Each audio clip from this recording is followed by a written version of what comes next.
Oh, yeah. You're looking at me. I'm looking right back into your soul. Hey, it's a Brian Campbell experience, right? The BCX, if you get down like that, put it up, get fired up, tune in, drop out, raise the cup of coffee for the working man, right? We're trying not to do this too often after that 1 in the morning, but just one of them days. All right. All right.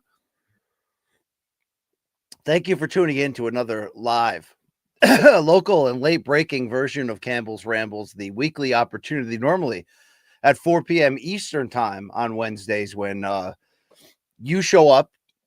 I give a few takes on combat sports. I inevitably talk in large, exaggerated circles. And, for some reason, you guys hang around for a few hours and have a good time. So let's do that again. Doing it a little earlier today. The MK type 11 a.m. Eastern start. Got a bunch of meetings and appointments today. Also, I agreed to return today, 5:30 p.m. Eastern time, live on Submission Radio when the three dirtbags, the three absolute dirt holes of mixed martial arts reunite. Yeah, I'm talking about me, Meshu, Dennis. All right. So let's get after that also today. I hope you guys are doing well. It's Wednesday. It's May 14th. It's the 2025. The beard here is gone for now. We're down to some scrapings. All right. We had to adjust it. It was time. Spring cleaning time on the face. All right. So that's what's going on. Thank you for joining. Boy, do we have some interesting topics of to chat about in the combat sports vein for the next few hours, or as long as you will have me. All things, right? UFC big announcements, PFL stepping in their own bear traps again, and the hell's going on with Turkey? And yeah, we'll get into all that. We'll get into all of that. Okay, that's what we do here. Shout out to Pancration. Can't wait for BC's rambles about fighters daring to be great. I prefer fighters daring to be great. All right, that's what I look for in a fighter. Thank you. All right. I think the regulars are pouring in at an irregular time, so I'm fired up for that. All right. Wait, Lazy Bed's here. Weighing in called me an intern last night. Campbell better give me a wrench before I'm an exclusive shill of Big John McCarthy. I just need you to deepen your voice a little bit, Lazy Bed. All right, there we go. Hey, where's my invite on Just Bleed Radio? All right, I think the statute of limitations on that is certainly about to expire. But thank you for joining. Thank you for playing. Yeah. I blame Remix for the Celtics. Sorry, I told you to check out the playoffs last week. Then Tatum gets hurt. I'll take the blame on that one. Yeah, that was a this is a tough series to get through as a Celtics fan. This is not fun. All right. The wheels feel like they're falling off in real time. It reminds me of, the 09 Celtics when they were even better than the championship 2008 team.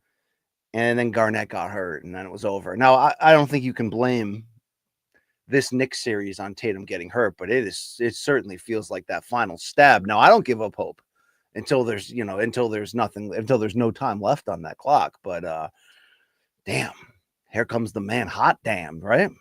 Michael Jackson. That's what we're talking about right there. All right. So I'm going to talk in circles for a few of these topics. Then I'm going to open up the floor, of course, to you guys to let your voice be heard. There's a super chat option. It's optional and it's preferred. It's desired and preferred, but it's certainly optional. Thank you. Thank you very much. All right. I hope you guys are doing well. It's a daily, weekly, sometimes hourly battle. Okay. To get out of our own way and walk this way in the right direction and to the direction of our hopes, our dreams, our happiness. All right. Sometimes a lot of times, right? It can be a tough journey, but hang in there, keep fighting, get up before the 10 count. All right, let's go, let's go, let's do it, and get fired up. All right, why not? All right, I mean, combat sports is killing me lately, absolutely killing me. But is there a reason for optimism now for UFC? From a UFC standpoint, it feels like there kind of is. Like they're finally getting their ish together just enough for some summer blockbuster hits for the idea that maybe they care about the fan a little bit. I mean, not really, but maybe they care about the fan a little bit, right? All right. All right. Run DMC. People don't understand Mr. Cunningham. I don't mean to pull Luke Thomas and say, it's not your fault you were born in the 90s, but people don't understand that that rock and rap team up there, legendary. In 1985, legendary. Kicking down the walls, teaming up, crossing over. I mean, legendary. It was huge. Okay, it was big. Reggie Jackson here in the house, in the building, ready. Already kicked the door open. Let me give that a close. On the other side of this fantastic interlude video, you're going to get me, my cat, and my takes on the world of combat sports, mental health, 70s vinyl, 90s NBA, and whatever else you got going on. Just do not ask about that USB. Thank you. A message to Brian Campbell. Do not ask me what is on the USB stick. Thank you. Thank you very much, Rafa Bartolome. Will we see him this week on Inside the Box? Will we even have it Inside the Box? I don't know. I've been behind on life, work, and the pursuit of happiness this week, but we'll get down to it. Alan W. already sliding in with support for this show, and Alan W. We support you. I'm a little behind, Alan W. Sorry, Reggie, you scared the crap out of me. I'm a little behind on my to-do list here of things to watch, but are we getting Inside the Box this week? I hope we are. Let me reach out to that redhead kid. All right, I hope we are. But we chip away just the same. All right, Reginald, you doing well, dude? You good? You good, my man? Yeah. There we go. All right. Real intimate moment there between man and his cat. I mean, I think that's what people are looking for these days, right? Just intimate, exclusive, vulnerable content. Yeah. Just keep that butthole down. There we go. Okay. Let's do it now. Okay. Oh, life updates, channel updates. No channel updates. Maybe a box tomorrow. This is one of the weeks like in 10th grade gym class when Coach Peters is like, yeah, I'm just going to drink downstairs in the football office and chart plays. Here's a bunch of basketballs. Go do what you want. All right. That's what's going on with the BCX this week. MK will be back Friday, 11 a.m. Eastern time.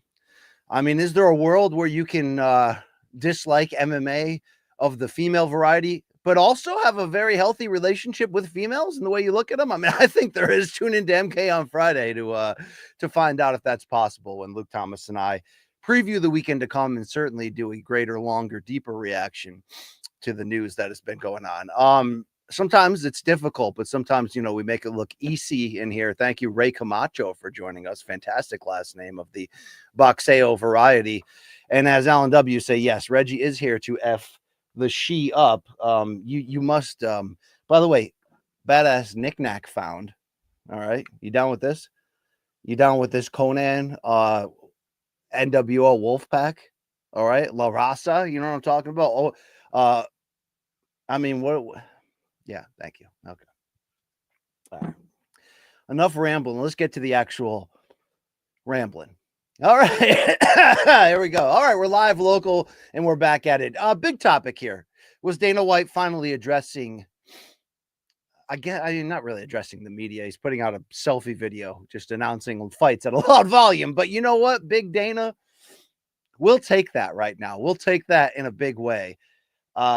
Maybe I was the only one in the media who took it almost personally that Dana didn't appear at Saturday's 3:15 press conference afterwards, when so many of the fights hanging in the balance for this summer for the continued relevancy of this sport were just sort of hanging out there. I took that as they ain't got their ish together. They don't care. They can't make the fighters fight. What are we even doing here? And it seemed like they just needed some time to put some contracts together. And then we get this sort of Dana preferred method. No counter questions asked. It's just the facts coming at you. I don't know if I'm just beaten down. I am. I don't know if I just accept less from the UFC these days. Begrudgingly, I do on a regular basis. But I was kind of encouraged by this, kind of encouraged that the whole shit ain't going directly in the water, Titanic style, that we may have some plans, that we may deserve good things in this day and age as an MMA journalist and or super fan who actually cares, and that we might not be holding up all of the great matchups for wherever the TV deal is going. Although, do I think that plays some role in this horrifically bad year, or is it even horrifically bad, or am I just upset that things aren't the way they used to be? I'm going to have to figure that out with my MMA therapist. But in terms of what we're talking about right here, like, just show us that you care again, that you can make big matchups that we can get super excited about. And the way that Dana lined that up, also knowing that we're probably getting Jack Della Maddalena against an Islam Makhachev who seems like he was forced to vacate the lightweight. Doesn't seem like they want to do, which is a very difficult thing, which is to employ champs and allow them to defend in multiple divisions at once. Maybe it's easier in a women's side when Amanda Nunes can do it because of the lack of depth in both of those, but that's hard to maintain there. But we get this pretty damn good schedule this summer of at least big picture, faces on the marquee, reasons to get you to either get your friends together and actually pay for a pay-per-view, or dare I say, put your money where your mouth is and go to the arena, which, long can I say nobody does it better than the UFC, but at these prices, yikes. But here we go. So 317 is official. It's Ilia Topuria getting the vacant lightweight title shot against Chucky Olives, Do Bronx, Oliveira, the former champion. At its, first and foremost, let's look at the wrapping paper of the Scream Sex. This is a fantastic action matchup. If there's one thing I can take positive from what I look at as a negative, us not getting as fans, Ilia Topuria and Islam Makhachev for a title right freaking now. Okay? Like, can't miss two of your biggest stars, your two best fighters in the world. But if there is a consolation to be had from not getting that, is it that Bilal's no longer champion? No, I like Bilal. Shout out to Bilal. Is it that we can get two big fights? Yes, we seemingly can, with the idea here that Makhachev in 4 to 5 months will face JDM. I think I heard JDM, Jack Della Maddalena, tell Ariel Helwani that. I already see Ali, the manager of Islam, go on Mike Bones' MMA Junkie show and try to be like, well, we're fighting for the title, whether Jack's going to defend it or not. I mean, let's slow our roll here. The dude just fought a 5-round action war, won the championship. Let's get fired up for that. But Topuria Oliveira is not only just fine, more than just fine. It really felt like they avoided stepping in a huge bear trap. Like PFL, they can't stop setting bear traps all along their smart cage and then stepping in them and then constantly complaining that everybody's negative. That's a different side of this. But I felt like, man, were we headed toward a reality that was going to involve Tom Aspinall defending the interim heavyweight championship against Cyril Gane in either the co-main or the main here. And I really, really, really feel like that was one too far. That was going to be the thing. Like, for the Londoners, it was the price gouging and the lack of quality, big time matchmaking. And they're like, yo, we're not buying that. For there's been steps along the way where certain parts of the fan base were like, that's a bridge too far. You just lost me.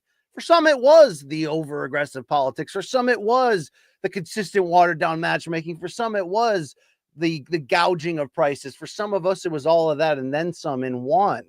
And it's like, not only am I a fan of this game who really cares about the sport, the health of the sport, it's the same motive that led us 10 years ago as MMA journalists to almost align with Dana on his, impossible journey to climb the mountain and make this brand, this sport, this promotion, a quote unquote big four.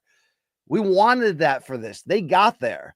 Now it felt like they can't get out of their own way of stopping from taking from this great product. But I'll take what we got at 317, not just because Topuria is entering a new division in an absolutely badass matchup, but because they didn't do that Gon Aspinall thing that would have announced to me they don't have their shit together and they don't care about it, and you'll get what you get and you're going to like it.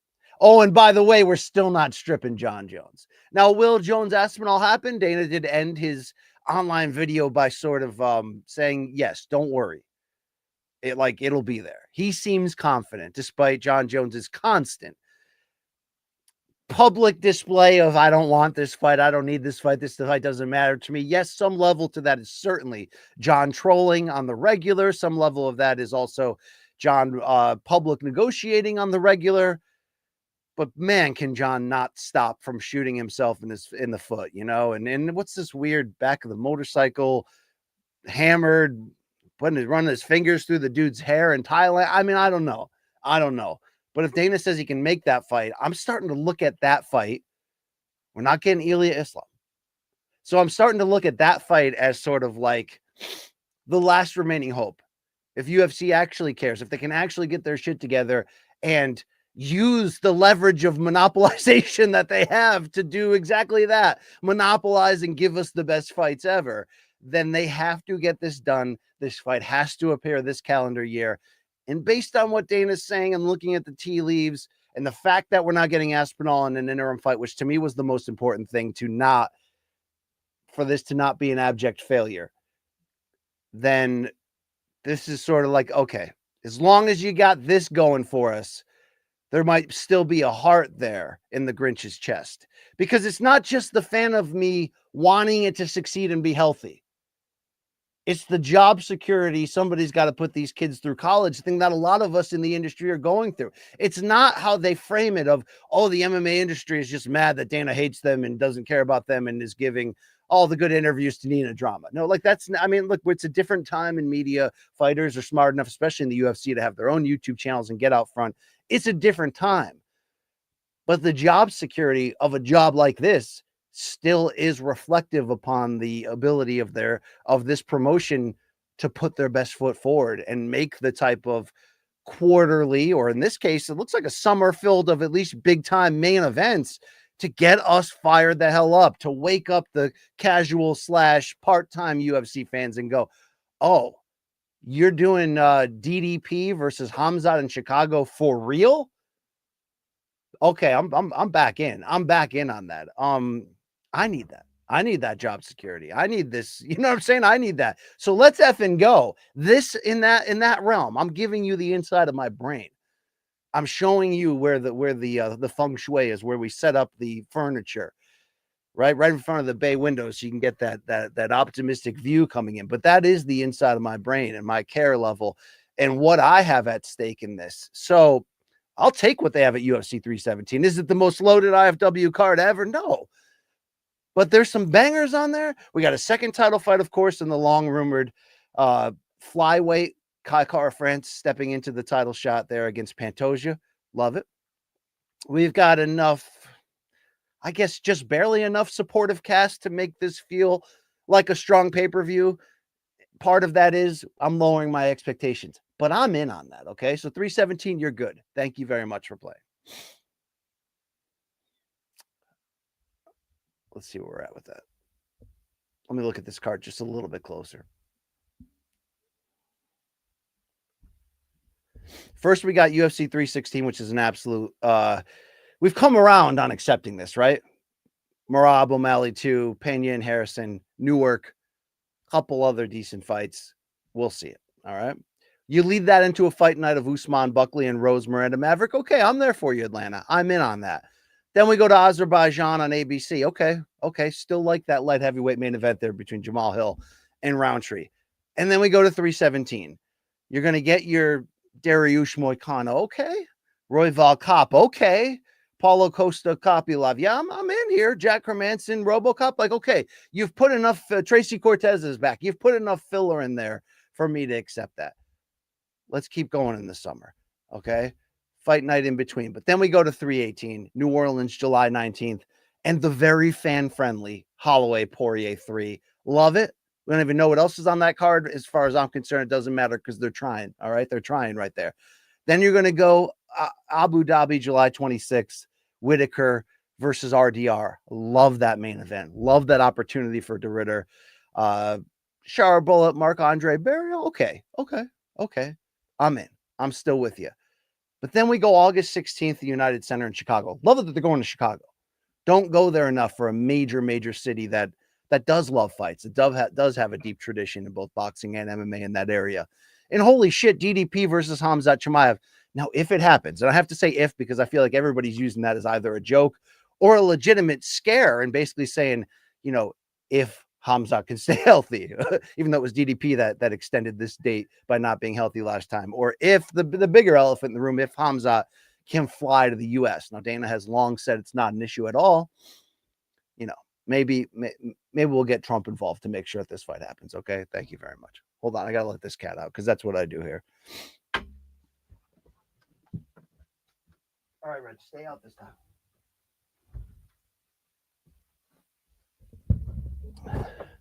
So Dana, UFC for this summer, we're good.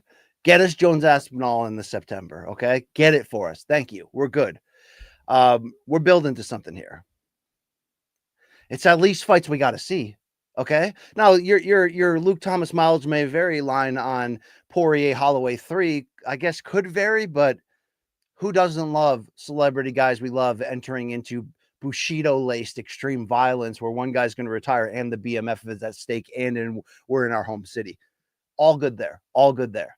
Let's go, UFC. Let's push product, okay? You don't want to spend the money on the media tours anymore, blah, blah, blah. I don't know. What does this mean toward the TV deal? I'm wondering. I'm starting to wonder if they don't get what they want with their TV deal. And remember, the ESPN exclusive window is over. Now it would seem that they would be talking aggressively with Netflix, with Amazon Prime, etc. I'm almost wondering, for me as the complaining journalist who wants extreme job security, wants this business to be booming, also the fan in me who loves covering this game, I want to see if maybe they're not going to get this $1 billion evaluation. Maybe it's not going to be the most perfect TV deal they want. But I'd take that if that fuels a better, more manageable schedule of fights that would force them to have to try more. I'm wondering right now, is this great matchmaking a byproduct of them feeling like, oh, we got to try a little bit more right now and raise our price? If that's the way too, all good. But keep freaking trying. Thank you very much. Okay. More news at 11. DJ Serenity now. By the time Jones Aspinall actually happens, the interest will have gone down if it hasn't already. I mean, this is an unavoidable, fantastic point. Really is. We can say the same thing about Canelo-Crawford with Canelo coming off that snoozer with William School. Now, I hope they don't miss. They can't miss blockbuster pay-per-view there. I'll get to that in a second. But yes, the John Jones issue is a major issue. We'll all be well and done if the fight happens. I think so. I think we're going to forget this charade as long as that fight happens. How do you not strip him now, though, is probably a great question. I think somebody hit me with that question. Let's see it right here. Mermot, thank you, Mermot, for supporting the show. Why isn't UFC stripping? At this point, they're not stripping John Jones of the belt because they feel like they can make the fight. So, does it suck? Yes. Is it on them, the UFC, meaning that they allowed us to get here? They extended the window for John to fight Stipe so unnecessarily. And the fact that fight happened in November of last year, and now it's May heading into summer, and we still don't have it. Yeah, this is on them, in my opinion. But this leads me to believe they believe. Because if you strip John, I'm telling you, I feel like that's a turning point moment. Not for everybody. Doesn't mean that the promotion's going in the toilet the next day for good. I just feel like you are going to break people's hearts of what is your identity. All that shit you talk about boxing and then going out of business sales, right? Like, who are you right now? All right. Are you bloated and French Canadian like me? Who are you right now? Be that monosopstastic control level We own everybody, but we get the fights done. The fighters are going to have to deal with fighter pay. Media tried. They don't seem to care. So you deal with that on your own. But make the fights that the people need to see for the health of the brand. Let's go. That's the only reason why Jones hasn't been stripped. That's the only optimistic thing to say about this. It's an absolute debacle that we're where we're at now, that Aspinall has to go public every other week on a podcast and just be like, I'm losing interest in everything. I mean, people are losing interest in the momentum of his arc. Yes, all in all, totality, this ain't good. Can they get it back, though, at MSG? Yes, they can. They can. The build, the excitement level. And I think both scenarios yield positivity. If Aspinall takes it from John, gives him his first legitimate loss, can have a legitimate star turn. And then look, first of all, John Jones is the GOAT. Does he annoy the shit out of us? Yes. Does he contradict himself all the time? Yes. Does he always give you the reason to believe he'll never actually, quote unquote, get it? Yes. In terms of the dangers of his personal life and stuff. But he can still, he's the freaking GOAT. He can still win this fight, and that would be an incredible, even with the delay, the ridiculous delay to get to it. Boy, would that be an incredible way to walk out if he wants to at that point. It probably is his last fight no matter what, which is probably why it's taking so long, because he's probably aggressively standing in, digging in the feet and saying, no, if this is it, if I'm really risking cashing myself out with a real L potential in front of me, you are paying me for it. And in that regard, it's not like we're mad at John. It's just that so much time has gone by that forget who's at fault now. You're all at fault except for Aspinall. Okay? You all are. But if you get it done and we get it, time has a way of forgetting some aspects of that. Mr. Cunningham says, Jones is the GOAT. I've seen many goats mount their mate and sniff their mane.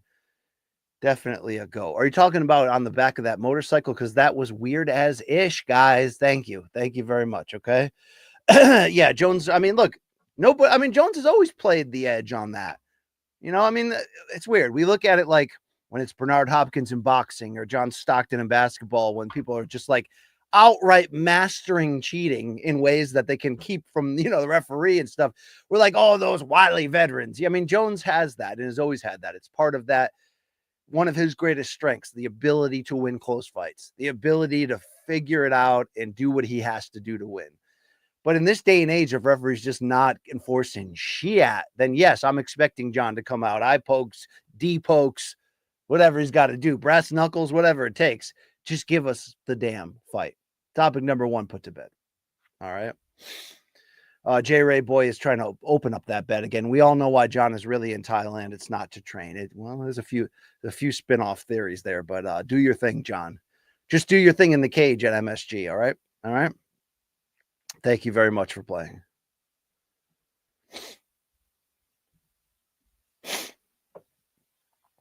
Topic number 2. What the hell's going on here with what the hell's going on here? Good tie-in here. Good timing, Melcar X. BC, am I weird for not truly caring for the Nello versus Bud? It's a spectacle fight.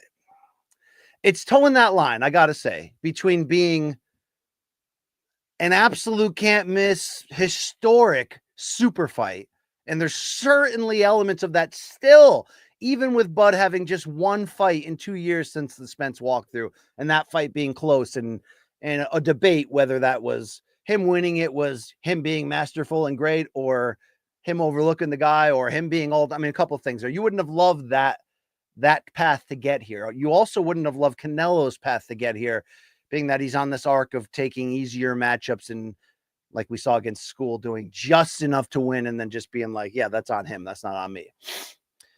If this fight was, if they went directly from Spence Crawford into building this fight, it would be much bigger. But I do kind of agree that stretching it out and delaying it is putting it closer toward that line of like, do we really need this right now? Do we really care about this as much? I saw what Oscar De La Hoya said. Now, look, he's in a war with Canelo that's probably going to go on forever. But, I saw him suddenly going public on Twitter and picking the fight apart, going, well, Canelo's 35 and doesn't look like he's still the same guy, and Crawford's going to be 38 and blah, blah, blah. This still can be it.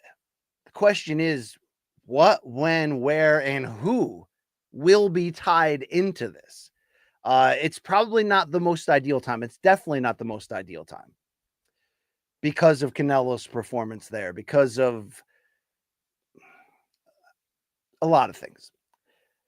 But what the hell went on yesterday when Mike Coppinger of Ring Magazine apparently got the scoop from Turki, who owns the magazine, so we're already in a weird area there, but came out with this news, and I saw Keith Idek wrote the story based on Coppinger tweeting out the news that he got from talking to Turki. But it's on its face value, Turki has decided that the super fight between Crawford and Canelo, which it seemed like they rushed the announcement of it. Now, look, Crawford was already there, rightfully so, in Riyadh when Canelo fought School. Canelo's only fighting School to get back the undisputed championship, to put even more stakes on the line for this big opportunity for Crawford to make super, super history.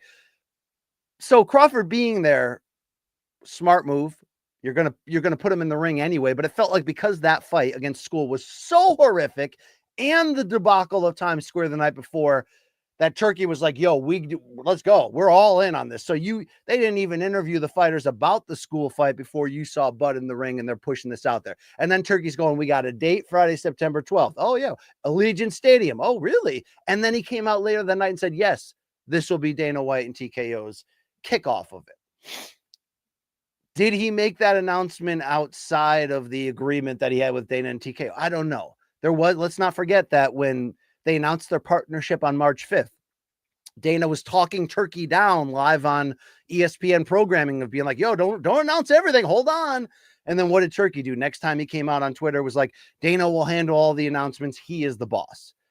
Well, what do we have here? Suddenly we have, in the past week since Turki's announcement, we have Dana going public. I played that video, Morning Combats. Have you seen this shit on Monday? Being asked by media members, they're like, I thought you never would do a stadium fight. Now you're doing Bud versus Canelo and Allegiant Stadium. And Dana's like, yeah, I hate this idea. But it's going to be up to me, who hates this idea, to figure out how to way to do it right, to not hate it. Is that the best endorsement of his situation? No, probably not. But what does it mean when Coppinger's coming out saying Turki has decided to move Bud versus Canelo off of Friday, September 12th? Now, why was it on Friday, September 12th? Because there was an assumption that Netflix would be handling it. It seems like they're identifying that as a better day for them. Friday was the day they put Jake Paul versus Mike Tyson out there. I believe it's going to be the date that they're the day of the week that they're putting out this Taylor Serrano fight live on Netflix from Madison Square Garden in July, which is a big deal. So the other major reason was that UFC has already announced a Noche celebration pay-per-view card from Guadalajara, if you will. I actually will. So you actually got Dana commenting on it that, yeah, we're going to do Canelo on Friday in Vegas. We're going to do Noche in Guadalajara, even though, by the way, postscript here, adding in editing, it seems like all the Mexican MMA media members have been saying aggressively on Twitter that, like, yo, that arena is not going to be ready for Noche. They're going to have to do that in Las Vegas. That's notwithstanding for the moment. You could decide if that's related. But Dana's like, yeah, it's going to be a big weekend for TKO. It's going to be a big weekend for combat sports. And I'm sure it is and will be. But now Mike Coppinger's reporting that Turki says the fight is moving off of Friday, September 12th and going to Saturday, September 13th. Same night as Noche, people. And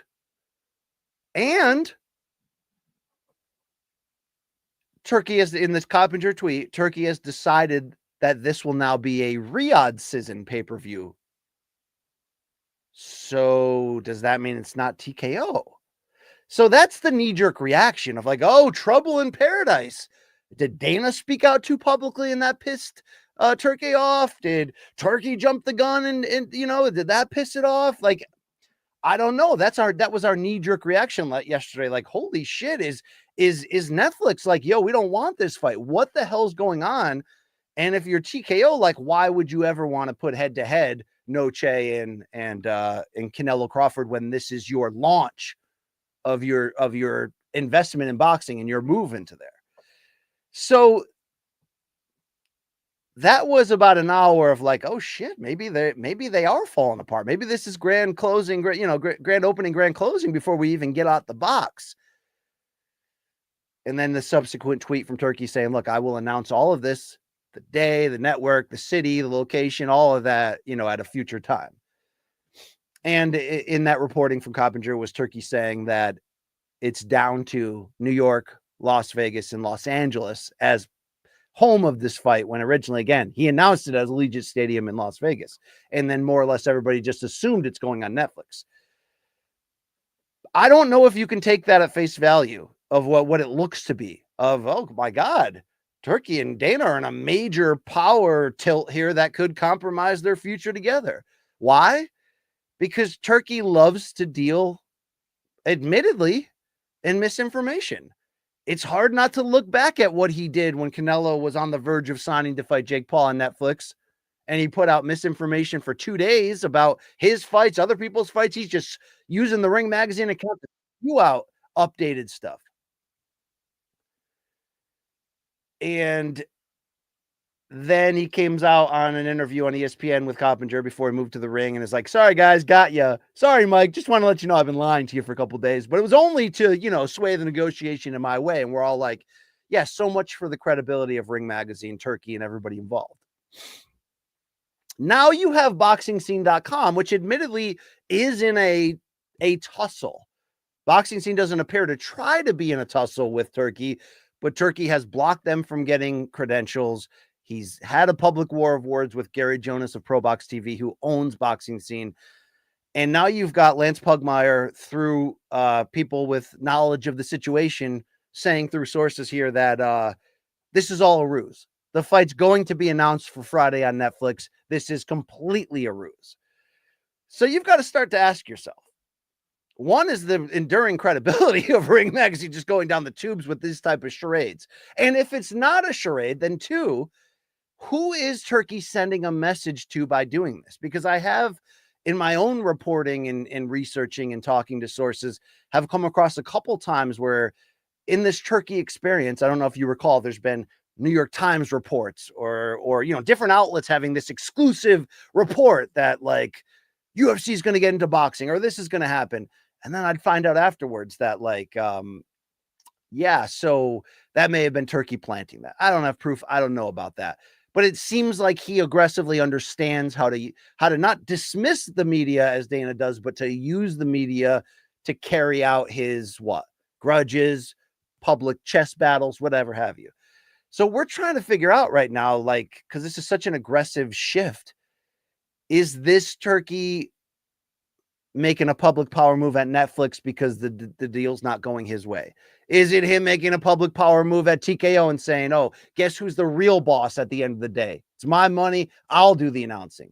Or is this Turkey trying to trap his critics and pump the news cycle full of unnecessary stories to maybe block out anybody else who's trying to do something big? I mean, Jake Paul just had some big announcements. Jake Paul's got his press conference against Chavez, I think today, and for that pay-per-view on June 28th, which is going head-to-head, by the way, with IFW of UFC.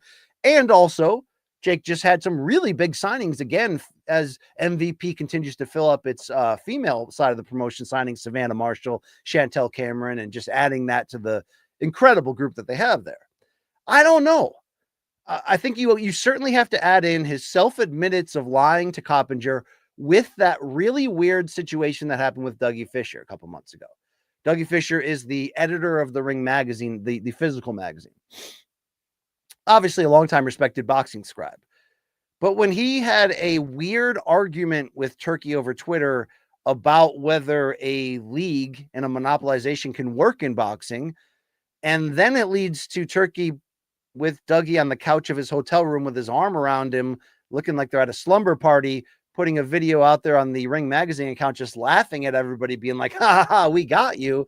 And then Dougie the next day at a press conference going, yeah, I was just trying to trap my fellow journalists to see who would be coming for my job if they saw that I was in an argument with the boss.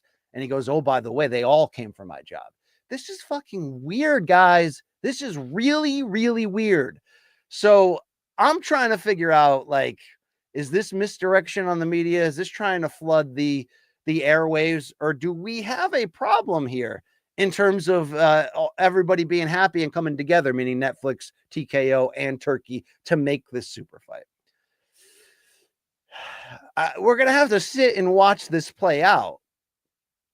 But I don't feel like this is good either way in terms of developments, unless your goal is to just cheer for the outright disillusion and divorce between Dana and Turkey. And I'm not, again, I'm not, I have fears about that business relationship and what it does to boxing for sure, but I'm not out here publicly cheering for their demise.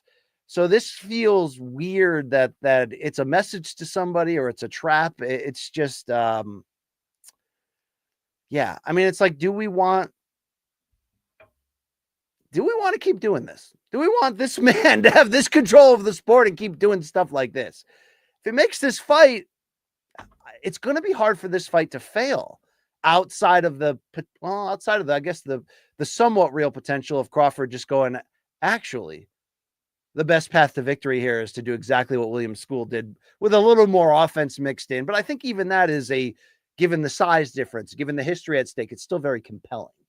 I struggle to see a lot of ways in which this fight could suck.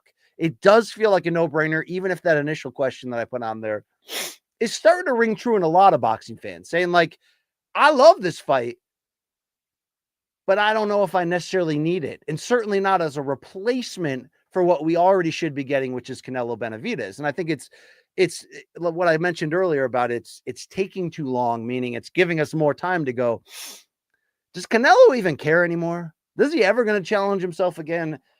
So there is a lot of that in the air. I think it's mixed with the misgivings of not really knowing.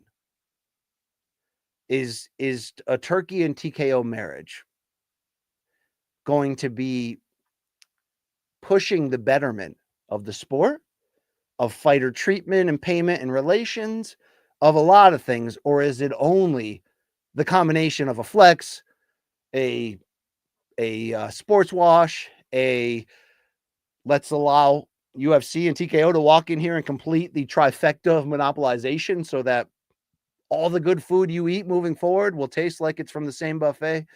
Could very well be. But I got to say, the Turkey announcement, the way that he's using the journalistic arm of Ring Magazine and the very well-known big-name journalists like Coppinger and Idek to carry it out is weird. It's freaking weird. But that's the game. That's the game they're playing. That's the game we're playing. That the game is the game, as we learned from The Wire. Alan W. supporting here. Thank you. Turkey and Dana are two boardroom alphas. It won't work. I mean, I have to say, that was my initial read of this. That was 100%, Alan, my initial read of this. Of like, oh, God, trouble in paradise. What does this mean? Blah, blah, blah.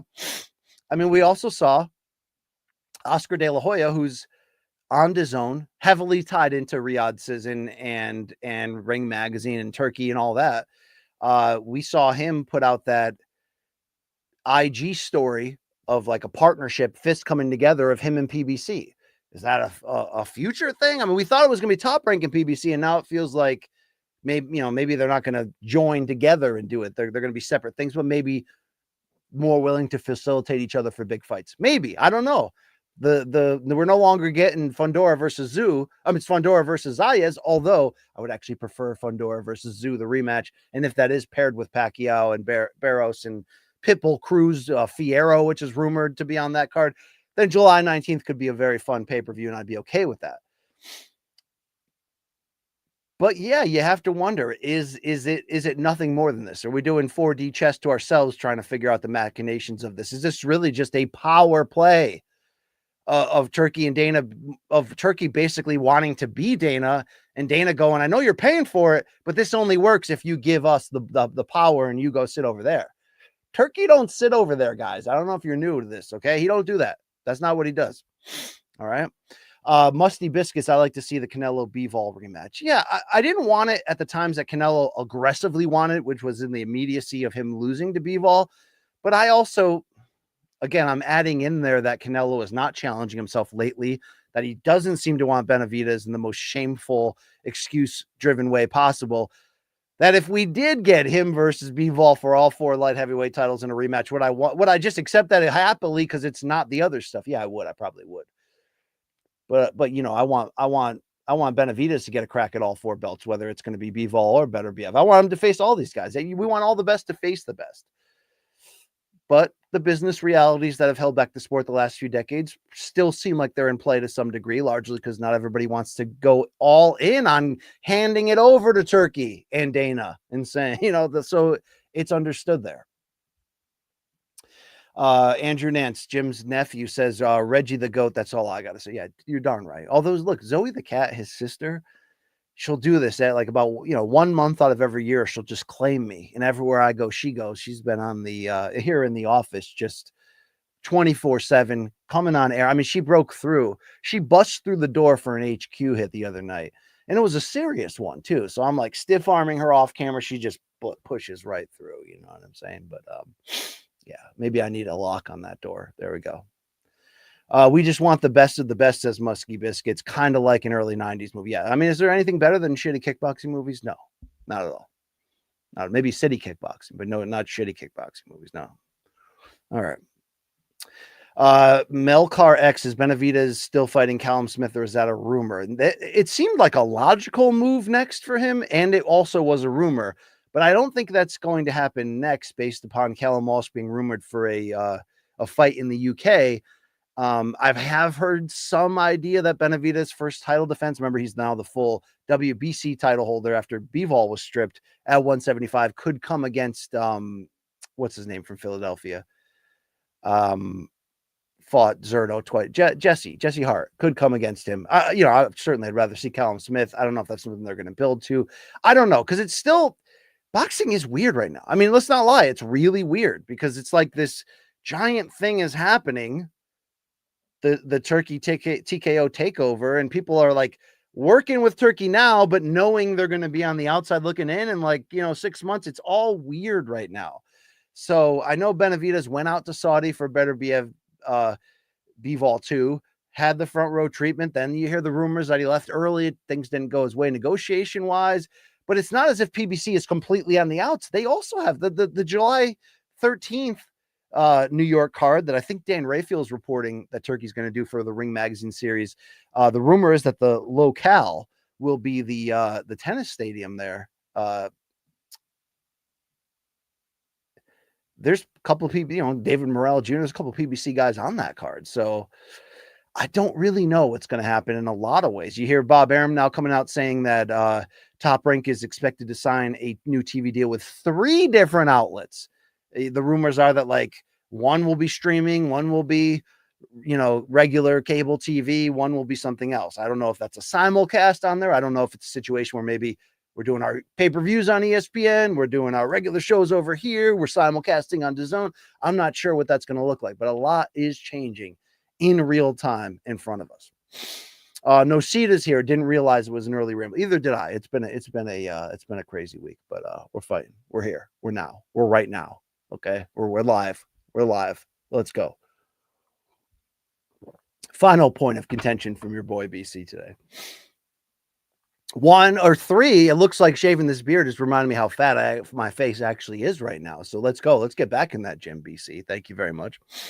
But the real third topic is real quick, Mr. Cunningham. Top Rank took an L with that Charlie Suarez fight. That was the Navarrete title defense in San Diego last weekend. Is that Top Rank's decision or the commission? It's the commission's decision all the way. The California State Athletic Commission has been heavily criticized for their handling of this.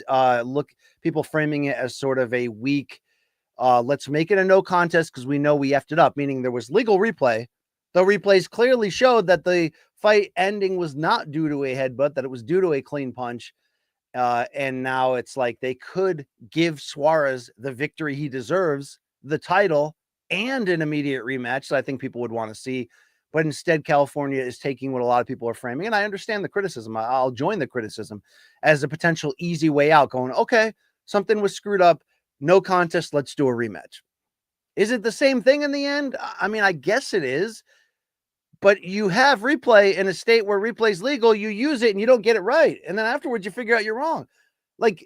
I know this is in some ways the same argument kind of in some ways the same argument for the Lamont Roach Tank Davis situation, where that was just as equally bungled in real time because they didn't shoot the replay feed down in time, or apparently they did, talking to people who worked on that Prime Video pay-per-view broadcast, but the commission in New York bungled it or what have you.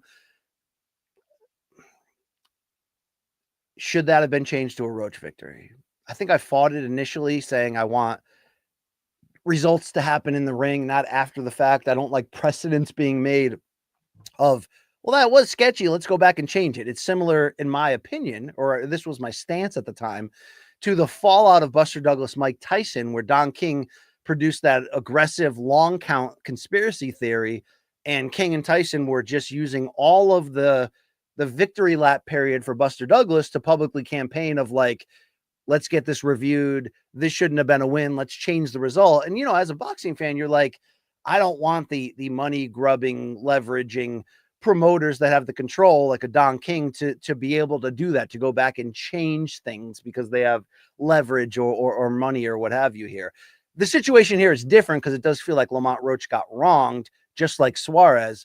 But maybe I do change my tone on there. If it's a situation where replay is legal and you screwed it up and you realize it after the fact and the fight already ended, I guess maybe the Roach argument's different because that fight kept going with more rounds, and would the urgency have changed if somebody had been, if that knockout had been ruled correctly? Maybe, probably. But you also at some point have to draw a line and say, like, we're done with this corruption. And even if it's corruption caused by being ignorant, it's still producing the wrong results right there. All right, final bit of contention here. Then I'm going to get to your questions. All right, well, let's hit this again, Hank Williams. Hank's a good boxing fan, this guy. The Navarrete call was nowhere even close to as bad as the Tank knockdown no call. The Navarrete cut was hard to tell what happened. Tank's knockdown was blatant and still wasn't called. Yeah, Tank's knockdown was a straight up error by the referee.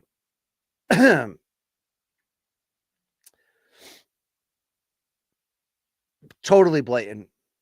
And maybe I was wrong in my initial reaction of not wanting to play God after the fact. Or maybe it's not, because we put these officials in place, and sometimes it's the nature of the game that they get it wrong, like in a baseball situation with a play at the plate or something, or that first base umpire that time that cost Armando Galarraga that no hitter or perfect game on that blown call. There's part of me as a sporting fan that's like, you live and die by the call that of the person you assign there and paid to, because I don't want this game run by robots. I don't like when an NBA game ends on a buzzer beater. We got to take 25 minutes to make sure we got it right. Like, I hate that type of stuff. I'd rather go, damn, remember that game where that guy blew it? Like, I don't know. Maybe that's me in some weird way, but Suarez got screwed. Yeah, Roach also got screwed. I blame the commission more, though, in the Suarez thing, because they had the replay there. I guess they had the replay capabilities in Europe. Yeah, I blame everybody. I blame them all. I blame myself too. There you go. Thank you. Final bit of contention. I think this is it for the PFL. I think this was the final death blow of any lingering, and I mean small, lingering idea of hope that they either have it together, or they could, or they will, or they might, or, there's a lot of bleeding going on, but maybe, just maybe, especially if they blow up the shit out of Hughes versus Usman Nurmagomedov part 2, like, maybe there's a glimmering hope. And then what does Don Davis do? Agrees to part ways with Patchy Mix, arguably the best fighter in the franchise. And yet another absolutely fucking ridiculous, head-scratching, what the hell are you doing? Mind you, the same 10-day period where they cancel yet another card in Paris with no public excuse, and on the same exact day that they announce, victory lap, Barry Horowitz style, we just launched another sub league, guys. It's PFL Pacific. Yes, now Australia and New Zealand has their own PFL feeder leagues to produce tomorrow's PFL champions in some Champions League series that no one understands how it works, and I don't think PFL does. But if you are going to make Patchy Mix sit out for basically a year after giving him one fight, an unnecessary rematch against a tough out in which he ended up his fault, but ended up not looking, like a absolute killer that he is, one of the best in his weight class on this planet. But to just get to the end of it and go, yeah, we couldn't figure it out with him, so we both mutually agree to go. He's free to sign with anyone. Why the F did you buy Bellator? What, just because Bellator had sold good tickets in Dublin and had connections in Europe? Is that why we went on with that charade of the Bellator Championship Series last year? Is that why, after a bunch of embarrassing PR situations at the end of last year heading into this year, that yeah, we altered some things for the fans. The fans wanted elbows, so now they got them. The fans didn't love the other tournament regular season format, but now we got a new tournament format that still makes no sense. It's like, what the F are you doing?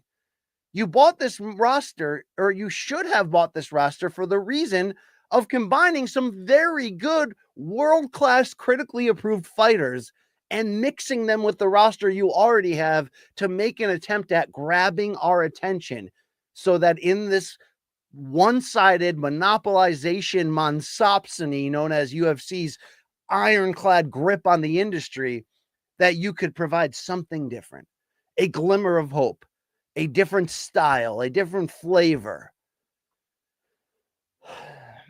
But that flavor had to be so convoluted and complicated that it made zero sense. So you come into this new year like, no, we listen now, we get it. So we're going to roll out a tournament. No, first of all, we're going to have Hughes and Nurmagomedov have this badass, awesome fight of the year contender fight. But then we're going to take 2 months off and not be on TV at all. And then we're going to shove these now bastardized versions of already bastardized tournaments. Only this time there's no $1 million prize at the end. Yeah, it's not regular season and playoffs and that BS. It's single elimination. It's much more digestible. But it's still unnecessary rematches of second and third tier fighters being pushed down your throat when your announcers are actually struggling to explain to the audience what this leads to. Oh, the winner gets a title shot later in the year in our champion series. The problem is you don't have champions. You give out belts for everything, for pay-per-view fight wins, for this, for that. You don't have a system like that where people can look at your promotion, want to get involved, want to get excited. I go on the website. There's no breakdown of who the champion is, but yet you're going to promote that world middleweight champion Johnny Eblen will defend his title at this champion series that we concocted. Why? Probably because one of our biggest and brightest assets, Dakota Ditcheva, had to complain publicly on a podcast that no one's calling her and she has no fights on the table and she's taken 6 months off after like legitimately capturing a portion of the attention of the MMA world as somebody who like, oh crap, she said that to Tyler Santos. She has that highlight reel. She's got those marketable qualities. Yet they don't even have champion. They don't even have where you go, okay, well, who do they got? Let's see. If you tune in, you don't see the best of what they got. You see who they were willing to cram into this tournament that goes nowhere. And then, of course, you get Paul Hughes back. And I got it wrong, dead wrong. I got it wrong. It wasn't Dublin. I got it dead wrong on MK a million times. It was, I know, different country. It was Belfast, Northern Ireland. I apologize for that. But you have this like incredible grassroots, raw, awesome moment of this crowd living it up, doing the thing that you can't do or you're not willing to try in the States, which is actually put your shows in an actual venue and try to sell tickets, to try to capture some form of that buzz where MMA fans and media alike would go, look, they ain't perfect, but that's a nice palate cleanser substitute for the UFC. I can get behind them. And you put Paul Hughes out there with no access to your American fan base. And then the victory lap of like, you asked for it, now you got it. All PFL international fights will be streamed in the US. Thanks, Don. Thanks. But I still held out some small glimmer of hope that maybe if he stepped back a bit, focused more on the financials and let the MMA people actually run an MMA promotion, that maybe there's still time for them to figure it out next year. I don't know. I mean, I was already calling 2024 a make or break year for them. It felt like it broke more than it made. I know everybody else said, well, then 25's make or break for them. 25 to me was like, you got one more chance. And then what did they do? They took 2 months off after Paul Hughes' breakthrough moment, losing to Usman in a great fight. And then they roll out a more bastardized version of their already bastardized tournament system. Not putting the best fighters on the roster, A, in fights, or B, in featured situations where, okay, thanks for tuning into this week's tournament, but here's your main event. It's one of the best fighters in the world, and they're also the PFL champion. They don't do that. Some people are PFL super fight champions. Some people are reigning defending tournament champions. Some people are Bellator champions, but we don't use the Bellator word anymore, so we just call them the world middleweight champion. What the F are you doing? And then on top of that, you let Aaron Pico walk. What maybe the 5th best asset you had going for you. And now you let Patchy Mix just go because you couldn't figure out what to do with him. What the F is wrong with you people? If you had to be married to this tournament thing, even if you had to stay married to the unnecessary regular season playoff form of presentation that they cling to as their identity. BC, isn't that doing something different that you asked them to do? It's too different. But even if they had to live and die and cling to that, at least put your best fighters in there. Don't complain that Bellator signed them for too large of a deal and you're not willing to pay them. You agreed to buy Bellator. If you were never going to use these guys or pay them, you should have let them go on day one rather than have them doing a year full of their own PR work, complaining publicly to try to get looked at and noticed enough to get a fight. Do you know what they should have done after Hughes Nurmagomedov just said, hey, we effed up. We're done with these tournaments. Or if you had to, I need to see, you know who I need to see something about on every single broadcast? The things they had or could have had that actually matter in the MMA space. You have Paul Hughes, Dakota Ditcheva, Usman Nurmagomedov, Patchy Mix, Aaron Pico, AJ McKee, right? Like you've got this core there. I need to see them either fighting or on the air in a feature talking about future fights or jumping in the broadcast booth or something. I need to see them all the time as, look, we're trying to be something. Here's the things we got. And you're going to get a lot of these things shoved in your face because they're great. And we can make arguments that they're the best in their sport, in their weight class. But no, the smart cage is the brand. Don's LinkedIn account is the real, the real centerpiece of the brand. Maybe the argument is like you're wasting all this time on a podcast because the only path to financial success in their eyes is to continue to build this way a million times over so they can convince the next round of people raising money that, wow, look at this plan. They've got all these ways to make money in various ways and they're globally all over the planet. Yeah, they've got a 30-year succession plan for year 1 and 2 rolled out, but no idea how to be now. To see these fighters just be forced to just put everything on hold for these clowns. And I don't mean to rip the people in the tournaments. Like I actually thought, the tournament cards that they opened up this year for were actually kind of good. The fights were kind of good. It kind of, with a single elimination, I'm like, okay, I can get, this guy's fighting this guy now.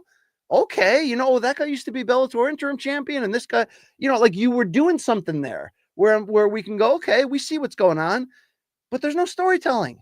And I don't just mean telling the story of their backstory of the fighters, which is a big deal of how you explain to people why these people matter. It's there's no arc of this is the best lightweight we have, and we think he's the best in the world. And these are the guys that he's probably gonna have to fight over the next 8 to 9 months. Tune in next week, we'll tell you more, right? Like it's none of that. It's all we care about is pushing these tournaments. And then the winners of these tournaments are going to go to some pay-per-view in Dubai later this year and fight the winners of PFL MENA for what? Another fake belt? Go. Be done, Don. It's over. It's officially over, Don. Probably already was, but it's now officially over. It's not fixable. You have failed. You have dropped this ball. And it's not the negative MMA media that's the problem, because I've said it before and I'll say it again.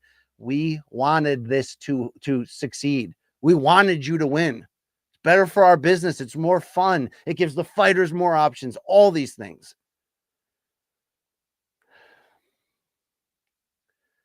I mean, I was actually excited at the end of 23 when Don Davis did that really long sit down with Ariel and laid out the plan in the future. And you had to be ultra optimistic to believe in the full ambition and how it was all going to go.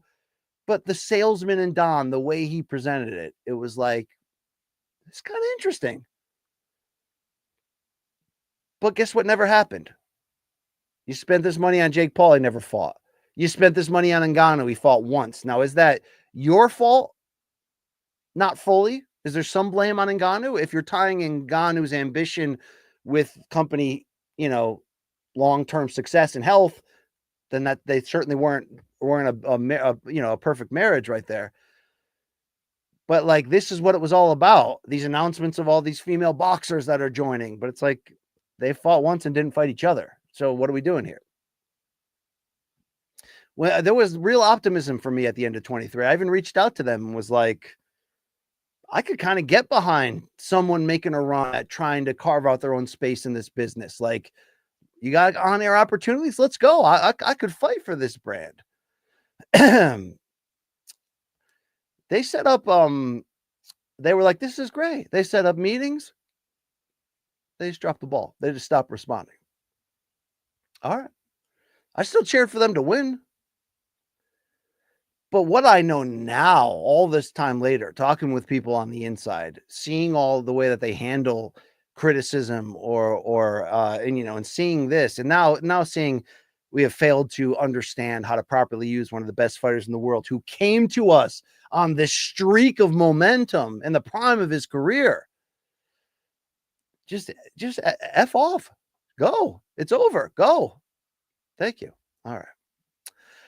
Musty Biscuits. Don Davis is the used car salesman that sold you the Dodge Journey that breaks down on the way home. That's what it's become. That's what it's become. All right. Cleanse the palate here. BC rambling over on BC related topics. BC taking your questions begins now. Thank you very much. All right, let's go. Let's do this.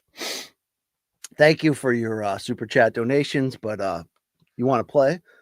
Just play. All right, let's play. Let's play. Okay, here we go. Alan W. Shoot interviews say Conan is kind of a douche. You're talking about, I mean, yeah, they're probably all kind of a douches in reality, although R.I.P. Sabu, although that has a messy ending just the same as well. But come on, you're talking about knickknacks? This is what I'm talking about right here. That speaks to me, Alan W. The hell speaks to you, bro? All right.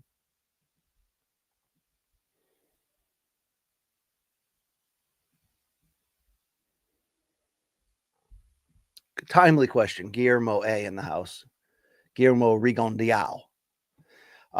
Thank you for your support of the show. BC, how soon does Usman Nurmagomedov sign with UFC? Not soon enough. Not freaking soon enough. Now, it does appear from what I'm hearing that he's willing to do this rematch with Paul Hughes. I'm happy. I want to see this fight. I want to see that. No, I want to see this rematch in PFL. Like, that's where this started. I want to see this fight. Let's go. Let's go. But I don't know how they're going to keep him after that. Like, he's really, Usman Nurmagomedov is really arguably the best fighter in the company. Very arguably. And you don't see him on PFL broadcasts. You don't see him talked about. You don't see anything, right? So it's like, yeah, it's time for this guy to go. Islam is gone now from 155. It's time. It's time to see if Usman can add to this incredible Abdulmanap Nurmagomedov coaching tree and the arms that have come out of that, the great fighters. It's time. Let's go. What is there for you? How in the damn hell could PFL, like I say, even if you are 1,000,000% stuck to this tournament idea, how do you not come out with Usman Nurmagomedov, Paul Hughes, and AJ McKee in the same tournament, right? And like that type of stuff. What are you doing with him? Nothing. He's going to headline 2 fight cards a year, and on the other side of the world. Stop it. All right, stop it. Thank you. Good question tied to that. It's conspiracy theory time here from Zanny Pacquiao. My conspiracy theory, Pac-Man says here, is that Islam gave up the belt because he knows Hunter Campbell talked Usman Nurmagomedov to join the UFC after his PFL contract ends. Father's plan continues. I actually don't disagree with the sentiment of this, and it didn't even need the picture we did see of Hunter Campbell last week, presumably in Dagestan on top of a hill there with Usman, Islam, and I don't know who the other guy was. One of their was it their co-manager? The guy that was it Rizvan Magomedov? The guy that was handcuffed on my laptop at UFC 229 during that brawl in melee. May have been him. But the whole point is this. I didn't even need to see that happened to know that this was certainly a potential for this to happen, because that's how they work, and the humility shown there, taught by Abdul Manap, whether you love or hate that dynasty, the humility shown, it's almost like a Boston Celtic 1960s, like put the franchise first and sacrifice and be humble. Like, what do I mean by that? When the great Boston Celtics players in the midst of that stretch where they won 8 consecutive championships and 11 out of 13, when they were getting 32, 33, 34 years old, they would step aside and retire early when they knew the backup was ready to join the starting lineup. There's almost that type of spirit here of like, okay, he's coming. I'm not going to stand in his way. Let's move up. I mean, we've kind of heard that already said from interviews from Usman, from Islam in recent years, that the plan was eventually for Usman to come to the UFC, add another chance. Yeah. There you go. I mean, at this point, what is PFL going to do to keep him? They don't use him outside of the Hughes fights, which again is a great use of him. But it's clear they're building behind Hughes. Whatever future they have, they're looking at it as Hughes is that future. So, yeah, it's time to go.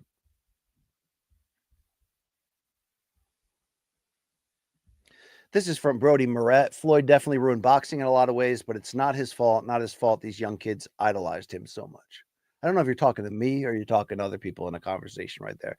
I mean, there's always a debate about the damage of the Floyd era from the standpoint of fighters controlling their matchmaking so aggressively. Although, look, it had been done before in rare instances, but like Sugar Ray Leonard, the major difference is that Sugar Ray Leonard lived on a dare to be great type thing, while also with his manager, Mike Trainer, just being so ahead of the game on demanding such large purses and knowing their value.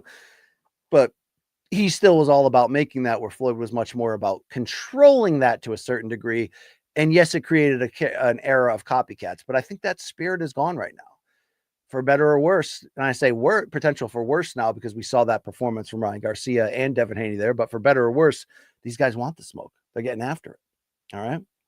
Brody also saying, BC, it's time to admit Kell Brook was outboxing Triple G until he got his face broken. Bro was giving Triple G them chocolate brownies. He was outboxing, but I can also say Amir Khan was outboxing Canelo, through 4 1/4 rounds until Canelo started to hit him. And then when he hit that overhand, that Canelo knockout punch in Vegas 2016,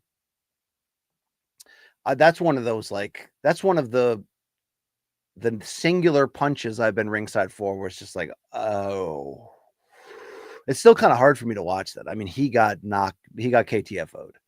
So did Rod Salka by Danny Garcia. And it may be as gross a feeling, but yes. But at the same time, a great boxer from multiple weight classes below should, in theory, even against a great pound for pound fighter that's larger, have that ability to be quicker than them, to set traps, to outbox them. But the question is, can you do that over 12 rounds? And that's why we have weight classes, right?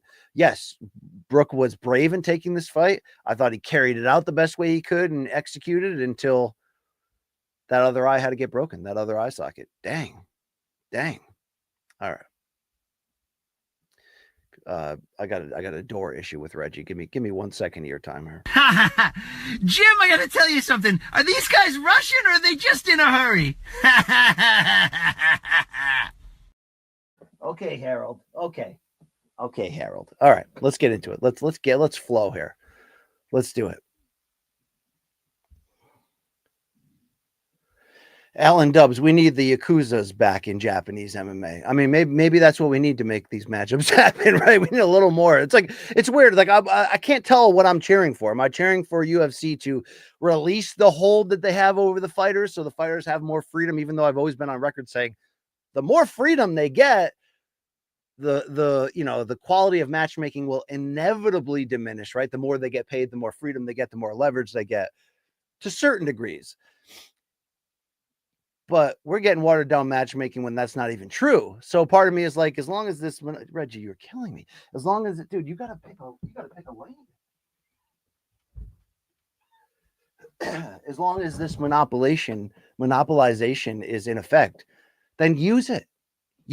Okay, let's go.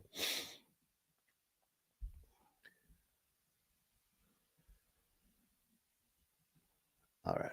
BC, have you listened to Sturgill Simpson or Red Clay Stray's catalog? I have not listened to Red Clay Strays, nor do I know anything about them. So that would be something I'm going to have to get a little bit up on. Now, Sturgill Simpson, however, we have talked about this before. My only entry into him, outside of knowing him well in the alt country indie crossover lane, was the absolutely incredible Out of This World record that I love and listen to all the time, called Meta Modern Sounds in Country Music from 2014. Just a 5-star absolute classic of essentially psychedelic country music, essentially sort of mixing outlaw / alternative country with psychedelic rock. That album is absolutely incredible. And it really, I mean, it's like a start to finish, just tour de force within those combined genres. And man, do I love a lot of when you combine those genres, what it produces. Maybe I'm more of a psychedelic folk fan. Think certain parts of the My Morning Jacket catalog.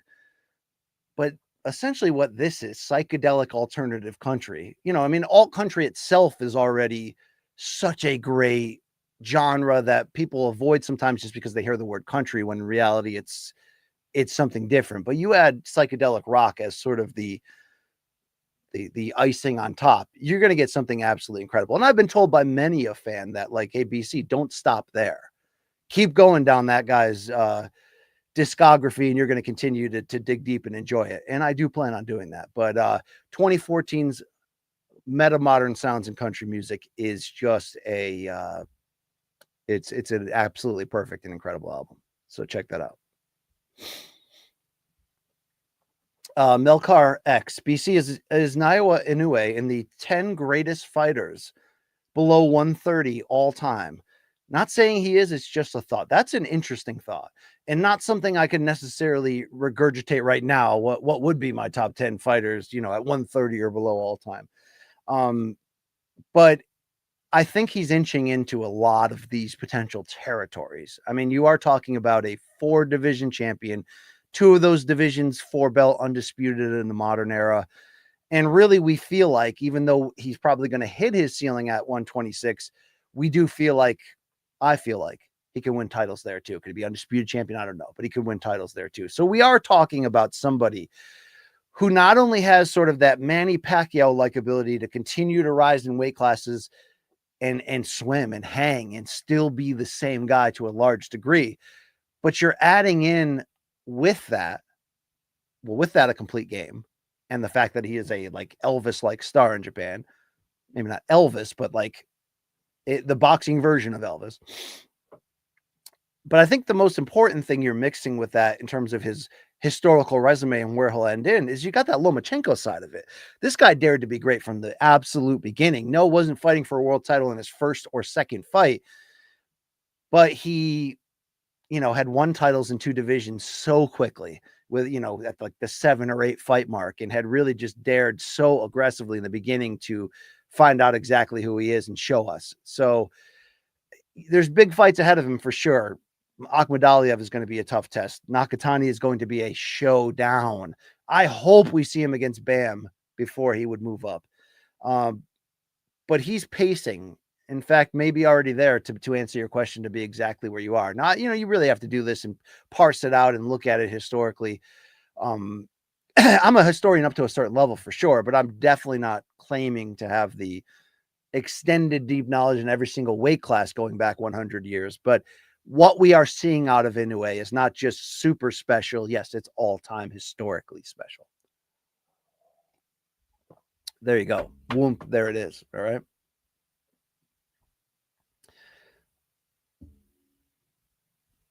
Steven says, BC, would you travel to Japan on your own dime to watch Inoue Nakatani? No. My own dimes at the moment are exclusively aimed in the direction at delivering what I guess I would call a fatherhood dream to me, which is to be able to help my 2 kids go to college and go to the college of their choice and study with that.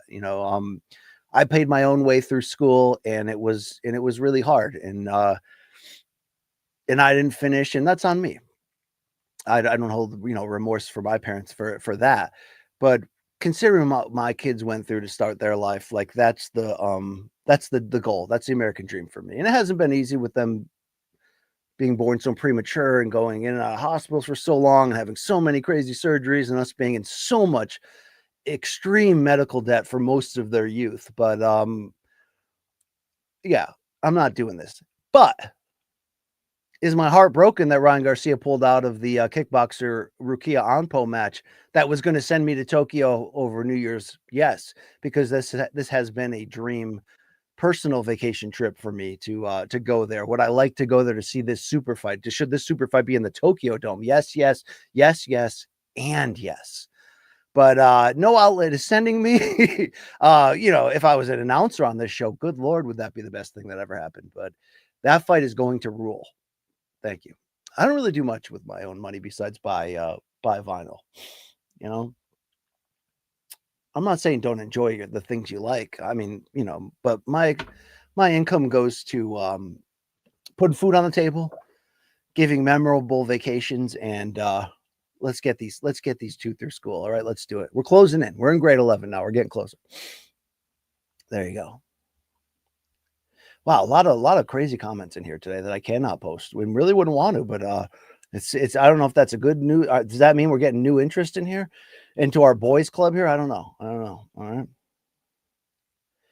right. People needing to be banned. All right. Well, let's be respectful in there. Okay. Let's not take the misogyny and racism of the YouTube MK channel live chat and bring it to the BCX. Okay. We don't need that. Thank you. All right. Brody says Eric Morales would have given Inoue that work, BC. He wouldn't be able to deal with that demon. Yes, I agree with you. Eric Morales at, let's say 122, Eric Morales against Inoue. He is the perfect type of resistance for someone with that level of skills because of the first and foremost, the balls Morales had. Second of all, that demon spirit style of fighting that he had, mixed with the fact that he was an absolutely all-time great Hall of Fame pure boxer when he needed to be, but he employed that pure boxing in such a aggressive manner right there. So if we're talking about his 122 prime, we're talking about certainly, damn, a lot of real big wins in his career. Certainly, we're at 122 through that run. Even the McCullough fight, the first Barrera fight, also at 122. He would move up to featherweight directly after the first Barrera fight in 2000. So remember, that's the version of the trilogy. That's the one victory that Morales did have, won that split decision over Barrera, February 19th, 2000. Let's take that guy. We'll put him up against the 122 prime of Inoue. I think Inoue would be favored, though. Well, yeah, I think Inoue would be slightly favored if they were contemporaries in their prime right now and were about to face off to unify titles in this division. But that guy's that's a monumental potential fight. It's a mythical, mythical by the fire. Crack open a beer and let's discuss type of fight. But dang, all right. Thank you, people. And yes, we hit that. Thank you so much. Let's keep going. Let's hear from Devin Tuck. All right. I mean, tuck in that mangina, would you, Devin, please? What's the evidence that Usman is so washed? All right. Whoops, I hit the wrong one there. What's the evidence that I believe you're talking about Kamaru Usman? There is evidence, Devin. Okay.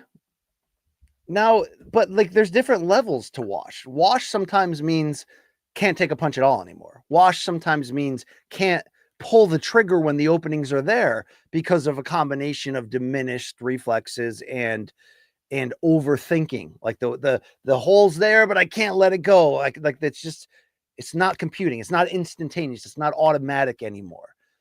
But there's also just the other side of it, which is you can't physically do some of the things that took you from being very good to great. And for Usman, who is now, by the way, 38 years old, just had his birthday 3 days ago. Shout out to him. I don't think he has been that aggressive version of him capable of using takedowns as a threat. I mean, he fell in love with his striking when he reached pound for pound number 1 level under Trevor Whitman and really worked on it. And, the crowning moment of that is the knockout of Jorge Masvidal, the clean 1-punch second round knockout of Jorge Masvidal in 2021 at UFC 261. And it's natural for wrestlers in their mid-30s at the peak of their powers to not only aggressively introduce a striking game, but to lean on it more and more because it's such a toll on the body to compete in the way that Usman did in the midst of his climb on that incredible streak, that absolutely incredible win streak he was on that started in 2013 in his third pro fight, continued to 2015 when he made his UFC debut, and then all the way through turning that division around, one contender after another, winning the championship, and then, oh, by the way, making the 5 defenses. Like he had an absolutely legitimate title reign, a legitimate star run as the pound for pound king and occasional pay-per-view main eventer, more than occasional. But what made him so dangerous was that ability to carry out the threat of that. That threat is gone. His knees are banged up. He's older. Now why I started this conversation saying there's different ways of being washed. What's not washed on him, in my opinion, is his mind, his fight IQ, his durability, his ability to make the changes like he did at middleweight the last time we saw him, which is almost 2 full years ago when he took on Khamzat Chimaev, lost that majority decision over 3 rounds at UFC 294. And after getting handled by the younger, more physical fighter for the first 2 rounds, really showed like everything from stamina to courage to the smart adjustments he made. But if you take the limitations that he had offensively in that fight, even though it was at middleweight, and pair them with the performances, he was winning the Leon Edwards fight, the rematch for them, the first title fight between them in 2022. Obviously, he's winning that fight until he wasn't, and he was winning it handily. So we're really talking about the combination of the rematch 1 year later, their trilogy, when he loses the majority decision to Edwards, but it just didn't have that extra gear, just didn't have that extra ability to, when the chips are down, to just physically dominate you if need be. The guy's not coming through the door anymore. It's still an aging veteran fighter who can get a big win. And by the way, he's not out of this Buckley fight. Like he can win this fight. He probably won't. He probably shouldn't. So he's compromised. Is he washed? Is he donezo? Is he incapable of winning a fight that could lead to a big fight? No, he's capable of doing that. But he's not capable anymore, in my opinion, of bringing out the absolute very best of himself. And that's why you have to be realistic with where he is at this age after this many fights and the wear and tear on his body. Because when he brought out that striking, I think what made that striking so great was that you still had to watch for the takedown. I don't think he can employ that style anymore. All right. Melcar X. Hold on. I've got an angry cat. One more second.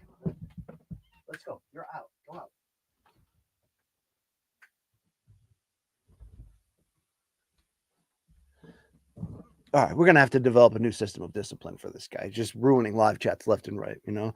But for a thug man, you know, when he puts the, I mean, he's a joy. That guy. He's a constant challenge. All right, great question here from Melcar X. BC, what did you think of David Tua versus Ike Ibeabuchi the first time you watched it? I lost my mind last year. So these two fought in the fight that I believe still holds the record on CompuBox for the most punches attempted over 12 rounds in a heavyweight fight. It also happened to be a really big fight for both of them on their rises as prospects, and they cross paths at the exact right time. The fight isn't like an all-time action classic per se, but the incredible high volumes for two big heavyweights, you know, Tua not so big in height, but obviously in girth and in power. And Ibeabuchi was just, I mean, it's a shame of where his mental health was at, that in a lot of ways fueled the aggressive digressions and breaking of the law and horrible ish he did that led him to prison for all those years and took him out of his prime. But physically, he was a prototype dream heavyweight, Ibeabuchi. I mean, was just jacked, quick, big, strong, two-handed puncher. So this fight is worth watching for that combination of just incredible volume from both, with the fact that they are throwing and landing bombs, and both of their chins are shining through that. Very good fight. That does really show you what Ibeabuchi in particular could have been.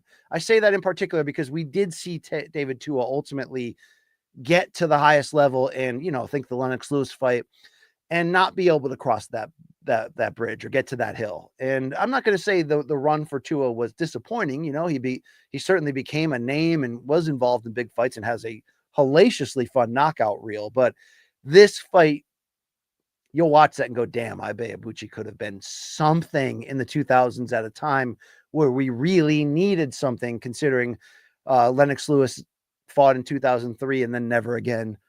And then we had, Vlad Klitschko get hurt and go away. And it was pretty much, Vitaly Klitschko get hurt and go away for a bit. And it was pretty much Vlad's time to reinvent himself and take over that division. But man, were those barren times. Imagine if you could have added Ike to that mix. All right. Alan W., thank you for your support here. Ike's manager said his behavior changed after the Tua fight.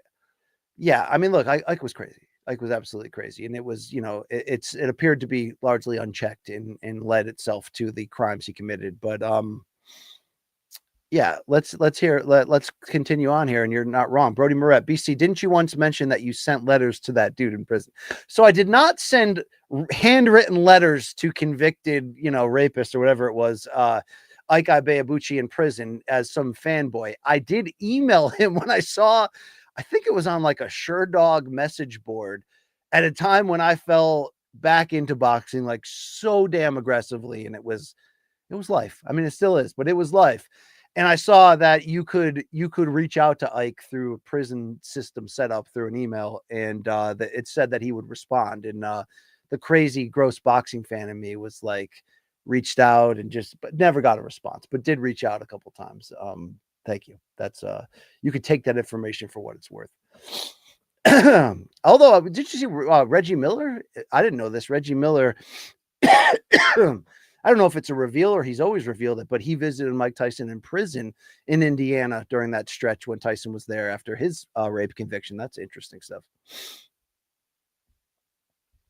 Well, a lot of violence in this chat room right now. All right, let's keep it on the up and up.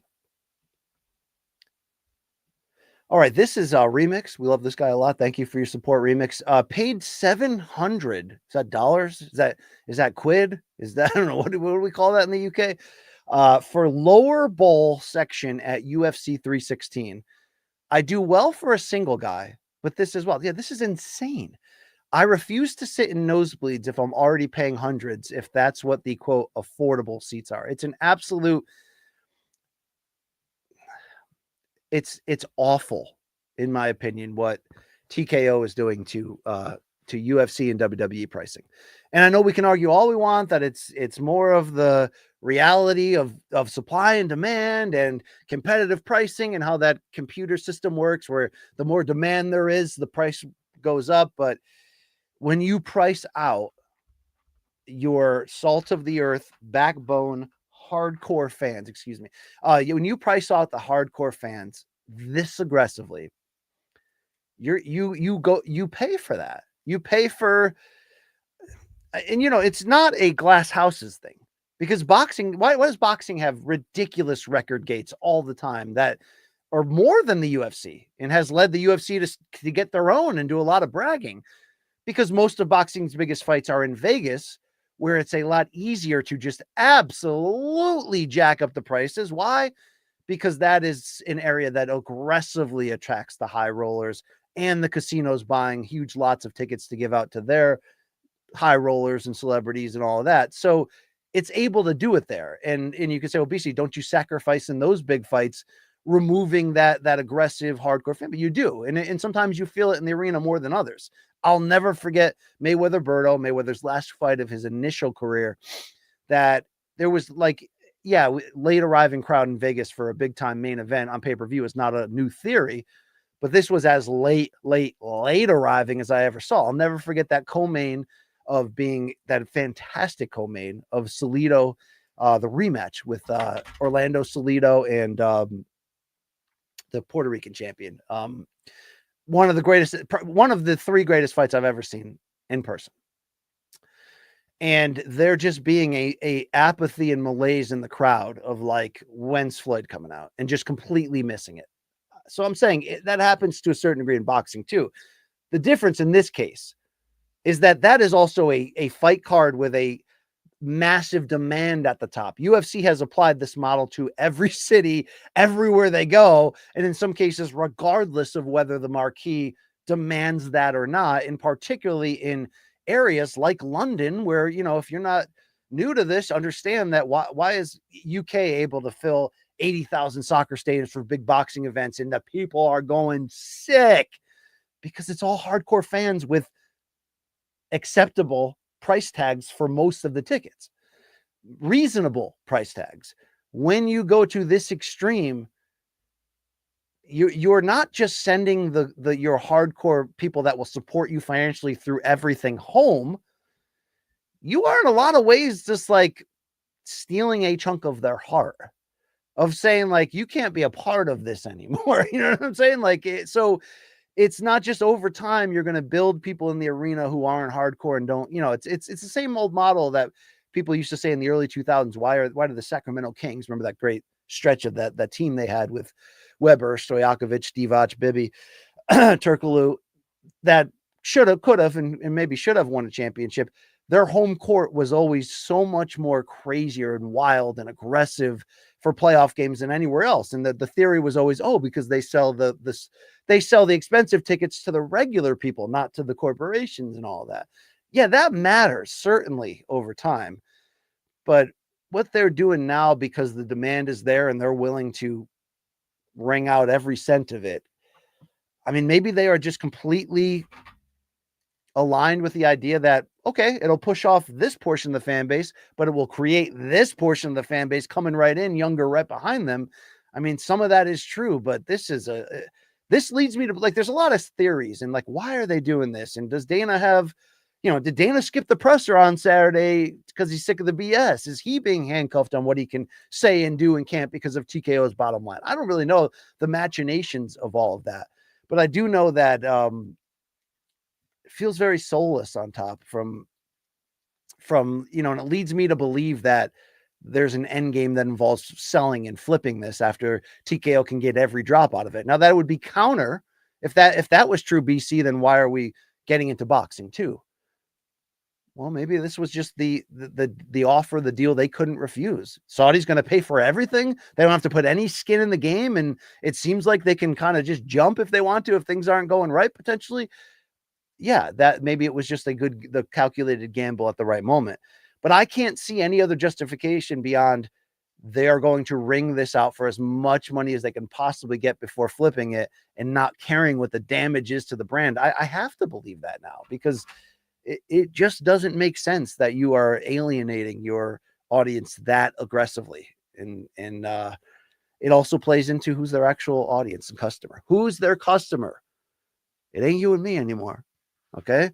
They don't need our pay-per-view buy. That doesn't drive their business anymore. You know, it's actually it's the rare concession that maybe you can give Don Davis for his inability to sell tickets, his inability to understand what MMA fans really want or how to use his assets properly. The idea that they're not his customers anyway either. Don's customers, like UFC in this TKO era, are people that are going to raise a lot of money for Don's case, people that are going to give you a lot of money from a network case, in terms of, your next network deal, and then also government contracts. And for PFL, they get those in the Middle East aggressively too. So that's what it is basically. But man, does it feel like a rough time to be a fan. It really does. It really does right now. All right. And I'd like to see that change, because I can't say it enough. I've been lucky enough to have the best seats ever for so many great UFC events. Nobody does it in arena better than the UFC. Nobody. It's awesome.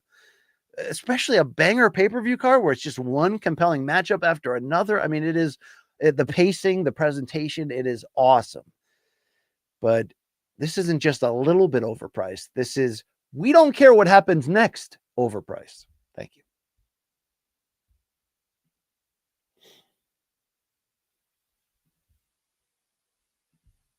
Oh man, my guy Joe from Run Dem Cheeks, he always has the best questions about music. He's a guy who's like, yo, BC, you should start your own music pod. I mean, this is a music pod, this right here, basically, but I do want to start my own music pod. But back to this best live album. I think about this all the time, and it's not what's the best concert that's been put on a CD or something, right? Because there's bootlegs everywhere of every great live band, and especially the ones that help the catalogization and recording of it. I'm not talking about, this specific Dead live show or Fish or whatever. I mean, the live shows that have been commercially produced as albums. What's the best one? For me,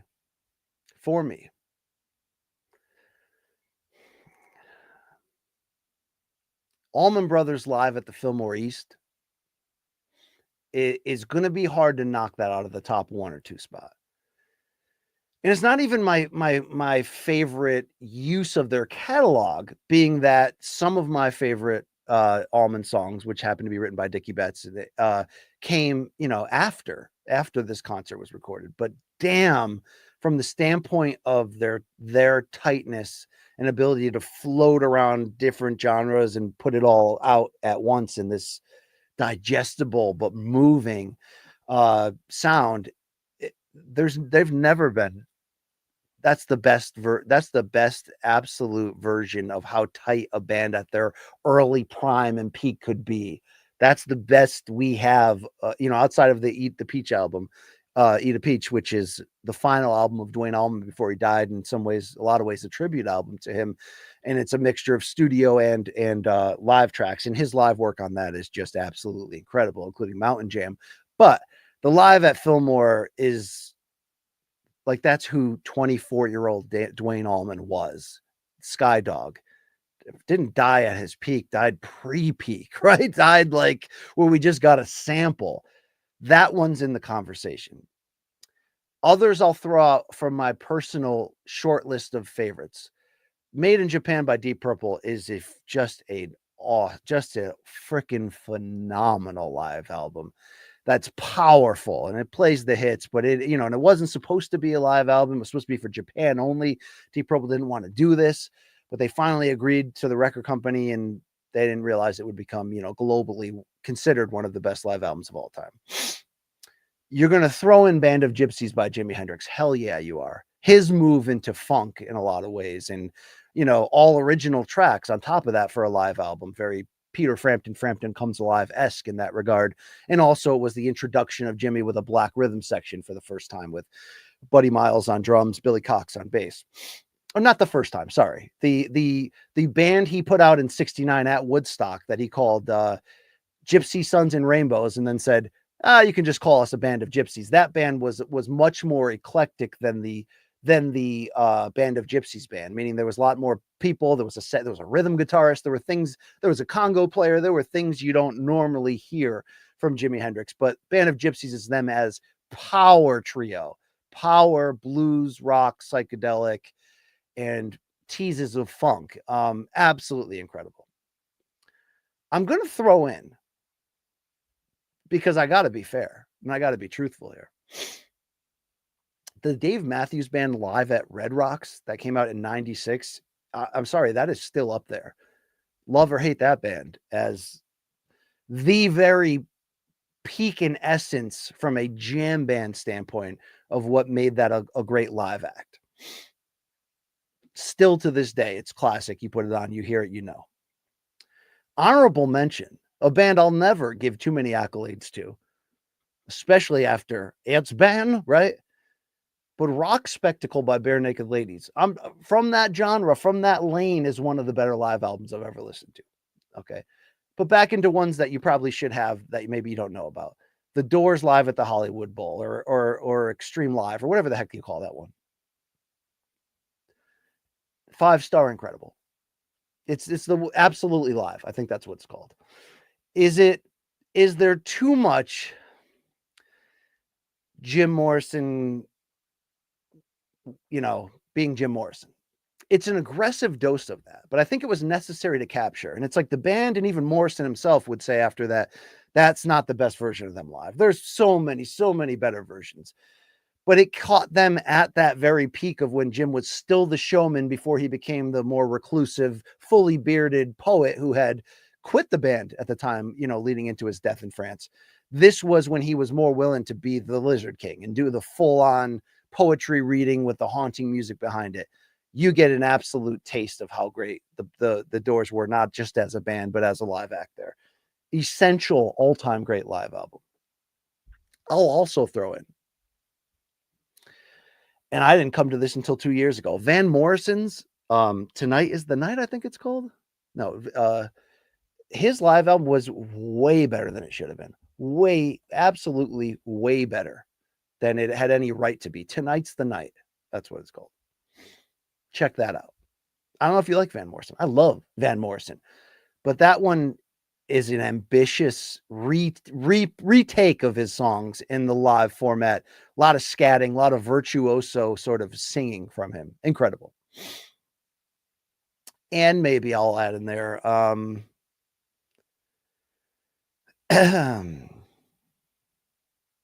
mean, you could go a lot of ways. There's a lot of ways you can go on there. Even Fish Alive one at the time just was so eye-opening and mind-blowing. The Grateful Dead Europe 72 triple album. Yeah, I'm going to throw that in there as well. Not my favorite, live concert of them or live album, but for one that was so mainstream produced and, and distributed, yeah, that one's got to be up there. Good follow-up question here as Zoe the cat makes her presence from Vital Jorge 85. What about Okonikos? I think that's how you pronounce it, from My Morning Jacket. That's a great live record. I mean, a very good to great. The only reason why I don't put that for them being my favorite modern band and me being an absolute fanatic of their catalog, I don't lead with that because what's the best way to say this? They are such a better live band, in my opinion, right now. And in the last 2 years, post-COVID, from their ability to meddle and play within their own catalog and take tracks and reimagine them and stretch them out and add jazzy, intros and outros or bridges. Who they were at how do we say that? Okonikos was the best version of who they were at that time. That's around 2006. It's taking their early great power tracks and just, exploiting them in the live essence. But I can't give the ultimate stamp on there because you got to see them live now. because they're changing lives.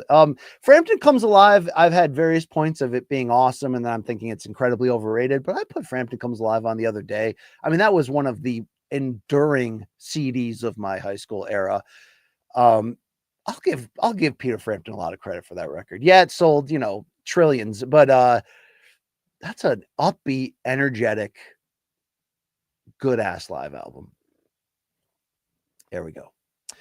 Reggie deserves his own mic. He's sick of shit. Yeah, so this is Zoe, Reggie's older sister, the OG of the house, who is now claiming me this month. She's a very violent and aggressive biter, yeah, but you got to deal with that. That's part of the equation. All right, there we go. Wayne's World made Frampton into a meme. Yeah, I mean, look, there's times where I've been like, I don't want anybody to know I like Peter Frampton, or there's time, and then what do I really like him? I like that record, but it holds up in its own way all this time, but there's some memeable elements to him, his performance style, all of that. Blood and Beer, are all your cats violent and aggressive? No. All right. So here's the deal. There's a rumor in this house that these animals take advantage of me, that they somehow see me as, as like this soft-hearted, nice guy who cares about their life and their struggles and is willing to put up with their outrageous behavior. They don't act this way to the other people of the house. Reggie doesn't bite other people. Zoe, other people can pick her up and love on her. If I do, she's going to get out the violent love bites going on. I must attract that. That's weird. I don't know. But Emma the cat, our white cat, the baby, she doesn't bite. She's the best. She's great. All right. Enough cats, right? Enough cats. There we go. Let's keep this going on down the road.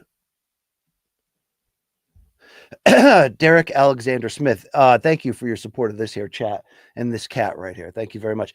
Is PFL basically just a more legit looking GFL, grifting from clueless investors in the form of a fight promotion? It's looking like that. It is that. Yeah, it is that. I mean, it's a smart guy in Don Davis in a certain way, in an ability, I guess, in his business history to show proven success, obviously in an ability to raise funds, to present a vision to people that they are buying in on aggressively, right? But, the biggest issue here for him and Peter Murray unquestionably has been it going to their head, them announcing that they are competing head to head with UFC, that they are better than UFC in all of these metrics and categories, and their inability to understand the MMA aspect of it, which is the most important. But yeah, I almost wish they could just team up with GFL and do a double grift and have more fighters on the roster that people will tune into so they can see the actual good fighters on their roster. But yeah, I mean, there's this inevitable thing that happens when you get too close to combat sports as a fan journalist or both, or a fan of journalists that listen to their podcasts. Not only do you find that the more stones you dig up, you want to put that stone right back down, but it's hard not to come away from like this dystopian feeling of, is every single promotion just some form of money or sports laundering? I mean, in the end, like, what is going on here? It attracts that business for sure. It's not saying there aren't legitimate people, or it's not saying it's a mixture. I mean, it's a mixture of good people who've done bad things too, but it's just a lot of head scratching BS. There we go. We got to keep saying it. We got to remember why we are here. The thirst and the love for that feeling, for me, it's that indelible, inspiring feeling of when two competitors get together and are literally willing to risk their lives to not just entertain, but to seek some form of greatness through the lens of death-defying, violence and whatever's left of the sport element to here. I mean, the fact that people still dare to be great and want to be remembered as the best, that's a romantic feeling that still drives me as a fan. We can't lose the feeling. I mean, this happens in combat sports every few years when your sport goes through a slump or needs to reset itself, or right now it feels like the whole landscape is just changing so aggressively. I just don't want them to sell off everything. You know what I mean? Let's go. Let's rebuild, readjust, and get back out there and make huge fights and give the people what they want. Thank you. Brody Moret, they're not even my favorite band, but nobody has a better album run than Black Sabbath's first 6 records, BC. Truly unbelievable. It's up there. You have to agree with that. And I just interesting. I need to go. That's Black Sabbath is a band I have not dominated album to album and certainly need to. And I know that from the time that I gave the debut album, the absolutely incredible. Let me bring up this discography right here. I would say that I was always more of a fan of the Randy Rhoads era Ozzy than I was of Black Sabbath, but some of that was just ignorance, certainly knowing the big Black Sabbath tunes and the classic canon and loving it, having heard greatest hits albums, all of that. But when I went back and put on self-titled 1970 Black Sabbath by Black Sabbath, and then you realize there's so much more going on that record in terms of experimentation and all that. And yeah, the way that their sound changed, I know Paranoid, their second album, like anyone else, the same year, but through Master of Reality in 1971, Volume 4 in 72, Sabbath, Bloody Sabbath in 73, Sabotage in 75. We're talking about 4.5 out of 5 stars at least for that entire stretch. You're not wrong on that. That is an attractive album lineup that I really need to acquaint myself incredibly deep with. The self-titled one, I cannot believe how good it is. I thought I knew, I guess, the limits or the depth of this band and found out I didn't. So great stuff. There we go.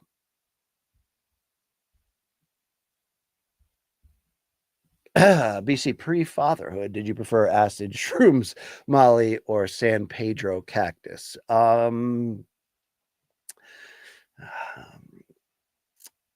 I guess back in the wild days, I preferred more, probably the second and the third were certainly, but the second came with so many bad trips that that was hard to control. That was hard to control.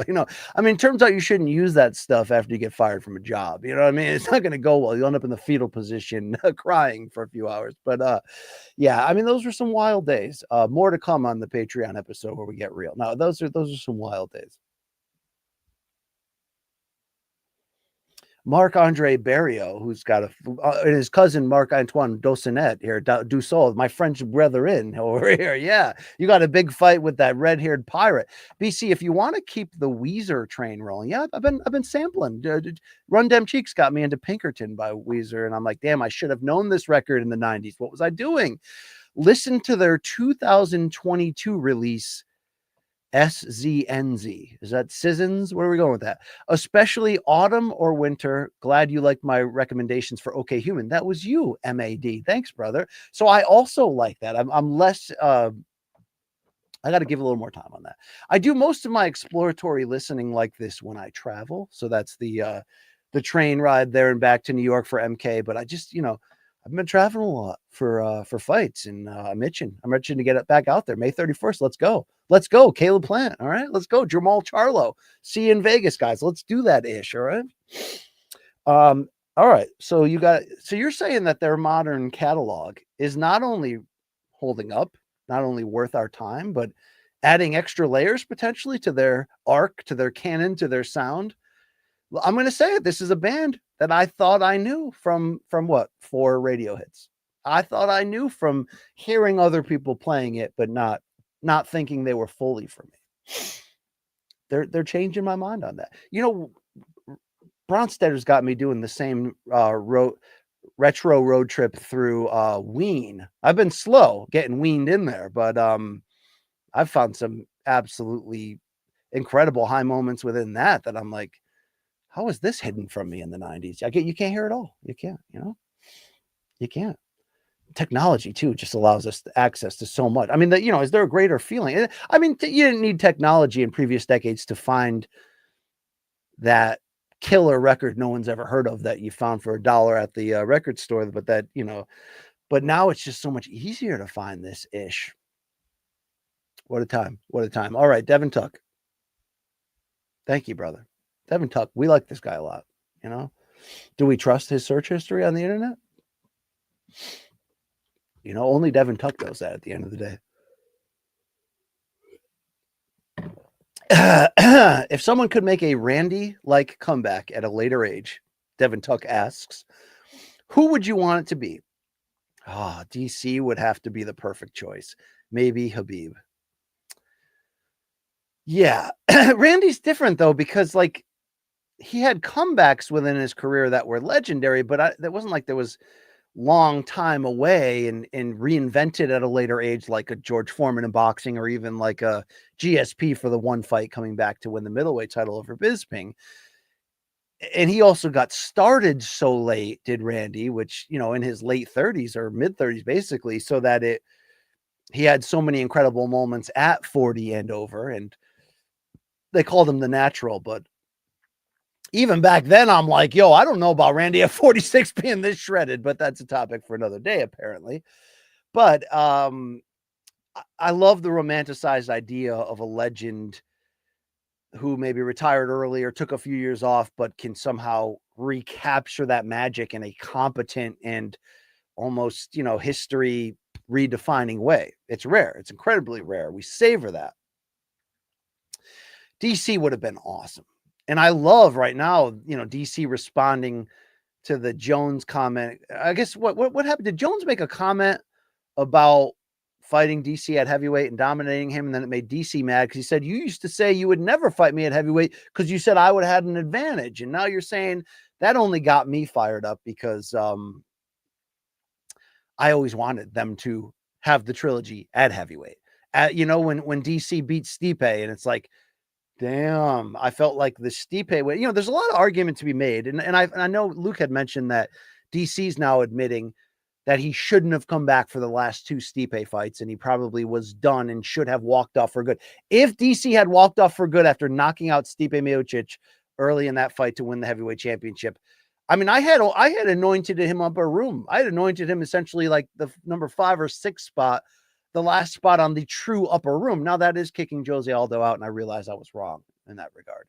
But you can't lie to me and disagree that where DC's resume was at the point that he knocked out Stipe, where he only had one official loss in a competitive decision to John Jones, and then had a head kick knockout loss in the rematch in which he was doing very well, no contest because of John's failed drug test.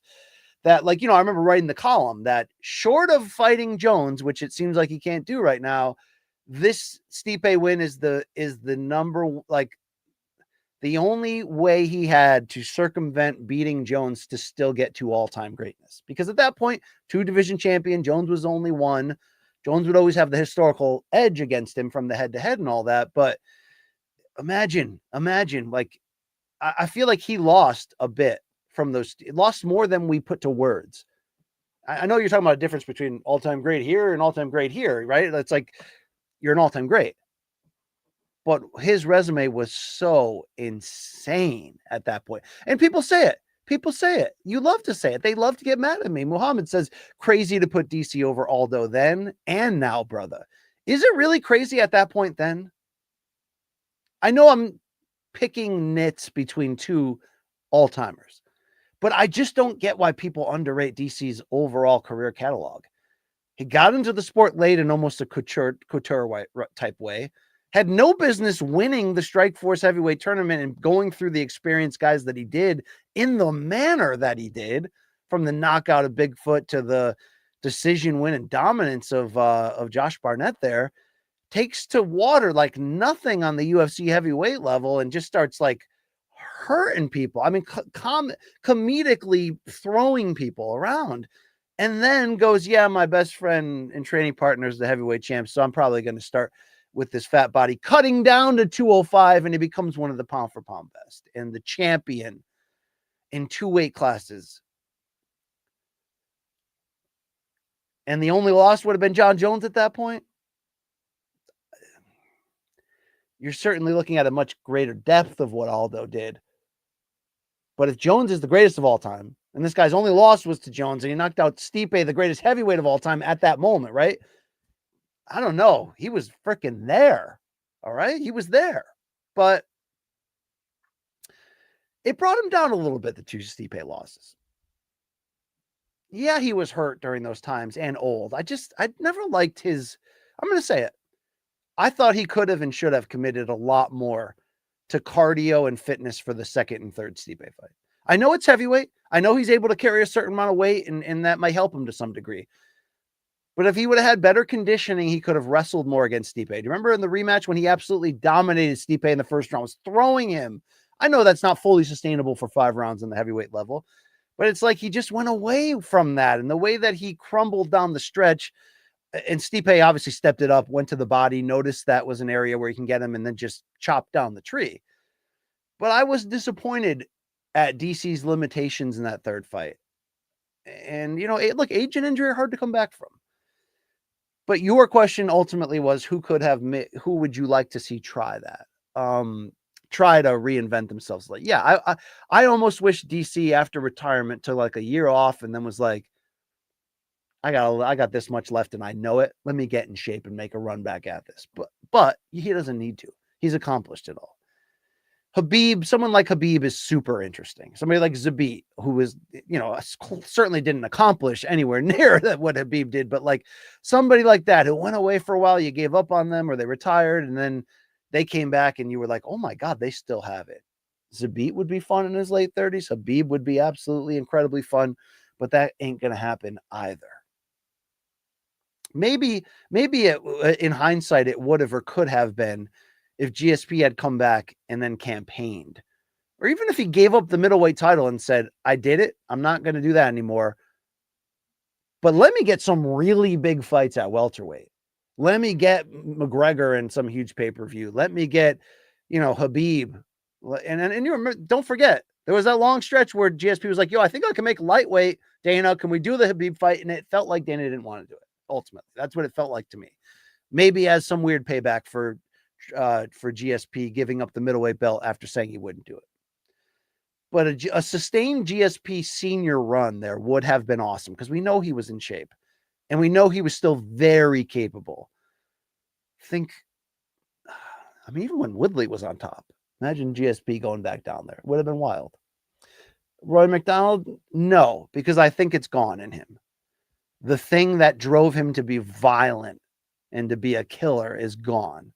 And I think it's going to help him in his life moving forward. It was explained. I know Rashad Evans did it in almost an extreme way after his career ended, and he got into ayahuasca but it changed him completely. That the way he used to articulately explain it to me on the podcast we did together on CBS Sports and on MK when he would guest, or his room service diaries that we did with him, what those drugs did to heal him emotionally from the very thing that made him a great fighter, but also deteriorated his mind and body in the process. I think Rory is the perfect example of that. You can't put the toothpaste back in. There we go. All right. Let's aggressively hit this. I got a meeting coming up. Let's aggressively clean this out. Here we go. Let's get into go time right here.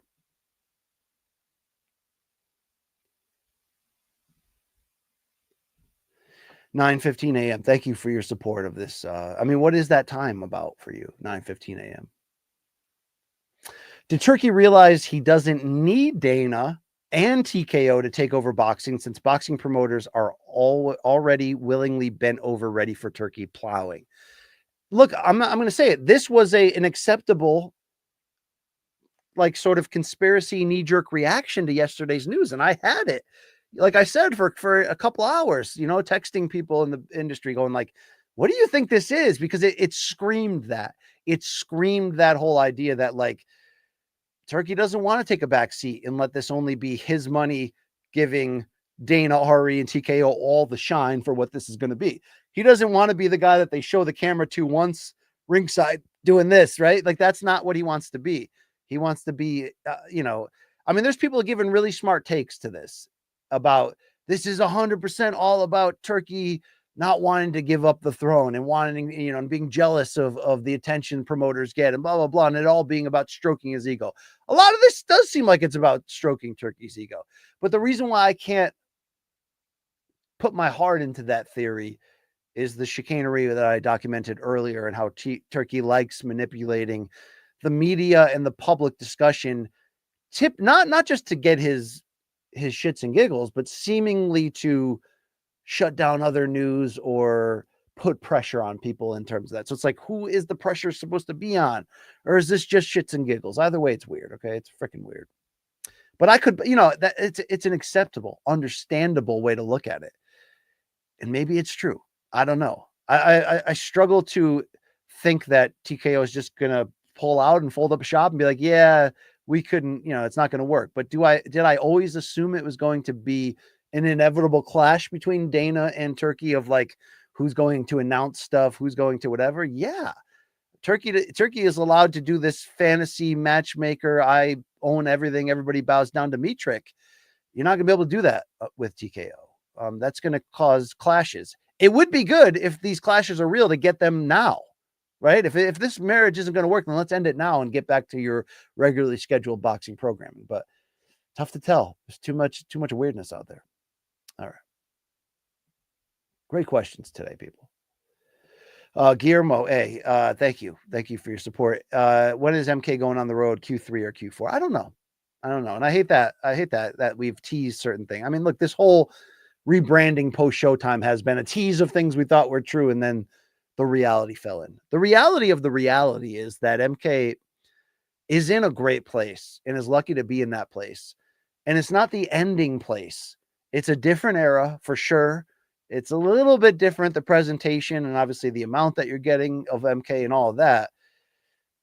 It looked like, and we were hoping we'd be on the road more. We were last year for different other reasons tied to certain events. It doesn't appear right now like we're that tied to it. There's a lot of weirdness right now in there. Like, do I want to be posting up at Turkey events? Not necessarily. Is there anything for us anymore at UFC events? Well, yeah, only if we got the money to pay us to go out there and do all the interviews and do all the, the what have you. I don't actually know what that will be next and when it will happen. I'm trying to focus on what I can control right now, which is we're in a good, secure place. We're well paid. We're putting out what I believe are really good shows, especially in studio. We at least have really good growing sponsorship. We have the ability to do pregame preview at the moment. And I love doing that and love how that, in my opinion, still separates us from the pack. But in terms of the things that are going to be necessary for us to get back to some form of what we used to be, I don't know when and if they're going to fall in. It's just the reality. So I'm trying to stop focusing on the lament of everything we love, of how it used to be, and try to make this version the very best I can. But things also change quickly, and sometimes you're one big sponsorship away from some big changes happening. So fingers crossed. Let's grind. Let's get after it. All right. Shout out to AG1 back in the day. Yeah, that's what I'm talking about.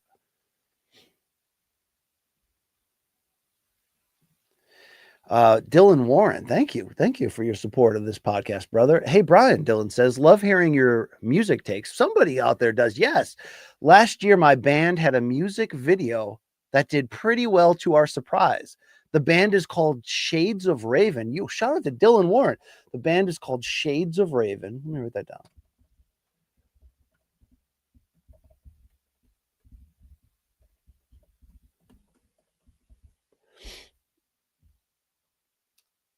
And the song is called Waiting For. Give it a listen and a critique, maybe. All right. You're gonna hear from me on the next episode, okay? Waiting For. Let's go. Shades of Ryan, Waiting For. Shout out to Dylan Warren. Appreciate it. We'll check that out. We'll get back at you. All right. Remix. Thank you. UFC right now feels how I felt about the NBA during the late 2010s in the new 3-point era. Yeah. It is entering a new time, and fans will be lost along the way. They will be. I mean, part of that is natural to some degree. I don't know. I just don't know what the long-term effects are of a few of the aggressive decisions that they have made in the TKO era. The alignment so aggressively toward, right-wing politics and the young 20-something male, which, maybe their hope is to just constantly be able to create new legions of the 20-something fan base and sort of be the hip sport and brand aligned with that. It certainly is having, success and has had success, but long-term, are you alienating and driving away other sides of your viewership? Great question. Same thing with the raising of the prices. Same thing in a lot of ways. Yeah. I don't know if it's a perfect comparison to where the NBA is and went recently over the time, but it's not like the sport itself is being aggressively changed by necessary rule changes that maybe have gone too far. I mean, I know people complain about the quality of the product from the standpoint of wrestling specialists dominating, but we've had stretches of like that before where certain skills or styles were on top. To me, it's what you do with what you have, and it's the expectations you create. They're creating too long of consistency, of low expectations for what the quality of fight night events are. Zoe, what is going on here? Yeah, there we go. It's not good. It's not good. I don't know I think the long-term events are all negative. It's just taking something that, I mean, our traffic used to show it was red hot viral on CBS Sports for every pay-per-view. And you've lost that momentum, especially by the last minute nature of the big time matchmaking. I feel like every big card is a last minute scramble to create an acceptable matchup rather than the absolute can't miss one. And that's again where you bring in what's the factor of the contract negotiations for the upcoming TV deal. Are they holding certain matchups for that? Or now do they feel pressure, some people believe, to actually put some good ones out because they want to get more money than they're being offered? I don't know. Everything matters, but it all plays into it in the end. Thank you. L&W, Kevin from Windy City wants to know if you KY. All right, this is pretty weird. This is pretty weird. All right. Do I KY? No.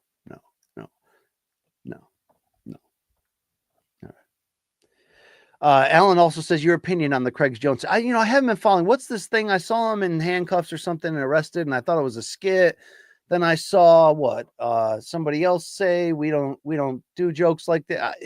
I got to get up on it more. Did he try a skit that turned into a real arrest? I don't know. All I know is Craig Jones is one hell of a marketer, and also one heck of a grappling coach, seeing how he was able to help JDM just add a little bit to key corners of his own sort of default grappling tendencies and really play a big part in his evolution in that area heading into that title fight. But in terms of this situation he's involved, I don't have all the details at the moment. I'll have to get back to you. But Craig Jones is wild and crazy.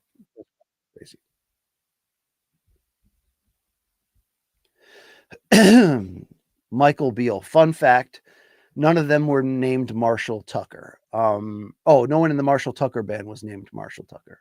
Yes, that's true. They did make that name up more or less. I forgot what the origin was. It's not like Leonard Skinner, which was, hilarious that they took the name of their high school assistant principal or whatever that used to send them home for having long hair and dressing like hippie. You're dressing like dirtbag rock stars. But that in reality is one of the greatest burns to, all right, we'll name our band after you. We'll just change the spelling to the coolest way possible. But yeah, no one actually named Marshall Tucker or Hootie for that matter. Okay. But there's definitely a few blowfish there. Who would have thought Hootie would reinvent himself as a country star, right? Who would have thought that? All right, as we sweep up here, as we round it down, Sydney Frankenstein, thank you for joining. Thank you for your support. Am I the only one who feels like UFC dropping Muhammad Mukayev was the craziest drop in a while? Also, Karate Combat's best pickup, LOL. Best pickup, said Sam Alvey, indeed. Yeah, there seemed to be something deeper there where they just really did not like dealing with him and his team. And it maybe was pushed off more as like, it's only because of his boring style, which, wasn't. And it does feel ability wise like it makes no sense in reality, considering how they deal with other difficult people under their roster and just, brush aside any link or responsibility to anything bad that happens. Yeah, Mokaev should be back. He should be back, in my opinion. But this is what they do. They have the control. They don't need everybody technically. But I do give them credit for some of the people they're signing. Dude, I hope they sign Patchy Mix today. Let's go. Imagine adding Patchy Mix to your bantamweight division because your competitor doesn't know what to do with him and doesn't want to pay him. Okay. Yep. Okay. BC stands for big. Yeah, indeed, dude. Brody Moret, BC, we need you on the call for the Pacquiao comeback. Yeah. Fingers crossed, dude. Me too. I hope. If Barrios sleeps him, can you please say he's not getting up, Moro? I've done that a few times where I've worked in. It's almost like tributes, taking portions of great calls and adapting them to the situation in a big moment of a fight. I'm calling to like honor them, whether it was Emmanuel Stewart with, oh my God, I think I yelled out, look at this during Pitbull versus Angel Fierro, which was a hell of a pay-per-view undercard brawl to call. Yeah, I hope I get the call on this Pacquiao comeback. I do understand the hesitancy of a lot of people, understandably, to go 46-year-old Pacquiao coming back into a title shot. Ultimately, that is going to fuel people wanting to see it, but also there's potential for it to get gnarly. But do I want to be on the call? And some of the rumors I hear that could be on this fight card, yeah, July 19th. Hope to be a part of that. We'll see what happens. Excited though.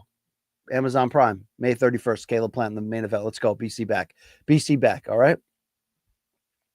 Jacob Alamo, what Rush albums have you heard, BC? Great question. Not many to almost nothing at all. Because when I went on that deep mid-pandemic run of me trying to understand prog, I went through, yes, album by album. I mean, I own almost every major one.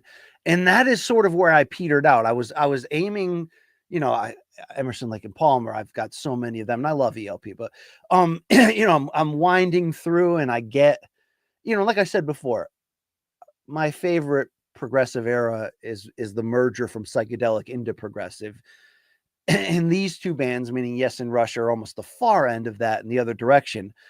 But knowing the reputation of Rush being considered, from a musician standpoint, the pound for pound best of the prog era and the quality of their elite albums, I pushed it off, thinking I was going to go directly from Yes to Rush.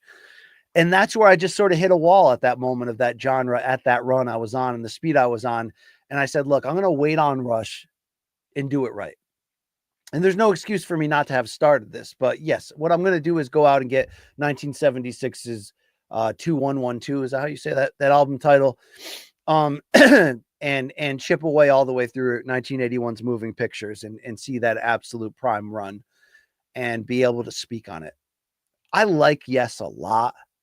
I mean, there is a very unique set. They're part of their prime. I also love some of their absolutely ridiculous stuff that's just like so excessive in the prog run, but I have to really be in the mood for Yes to really get after it. I think the problem for me is the lyric quality is just fantasy and bizarre and yeah. Jacob saying, listen to those two 2112 and Hemispheres. Yeah, that would be the right entry point. I guess I respect them enough to want to do it right. All right. Brody Moret, I'm a casual, I only listen to Moving Pictures. Yeah. Also, Brody, Geddy Lee and Alex Lifeson grew up like 20 minutes away from me. Well, shout out to that. All right. There we go. Let's see if we got anything else I got to close up on here. Oh, one more from the great people here. JN, thank you for supporting this show. Top 3 New Haven style pizza spots. All right.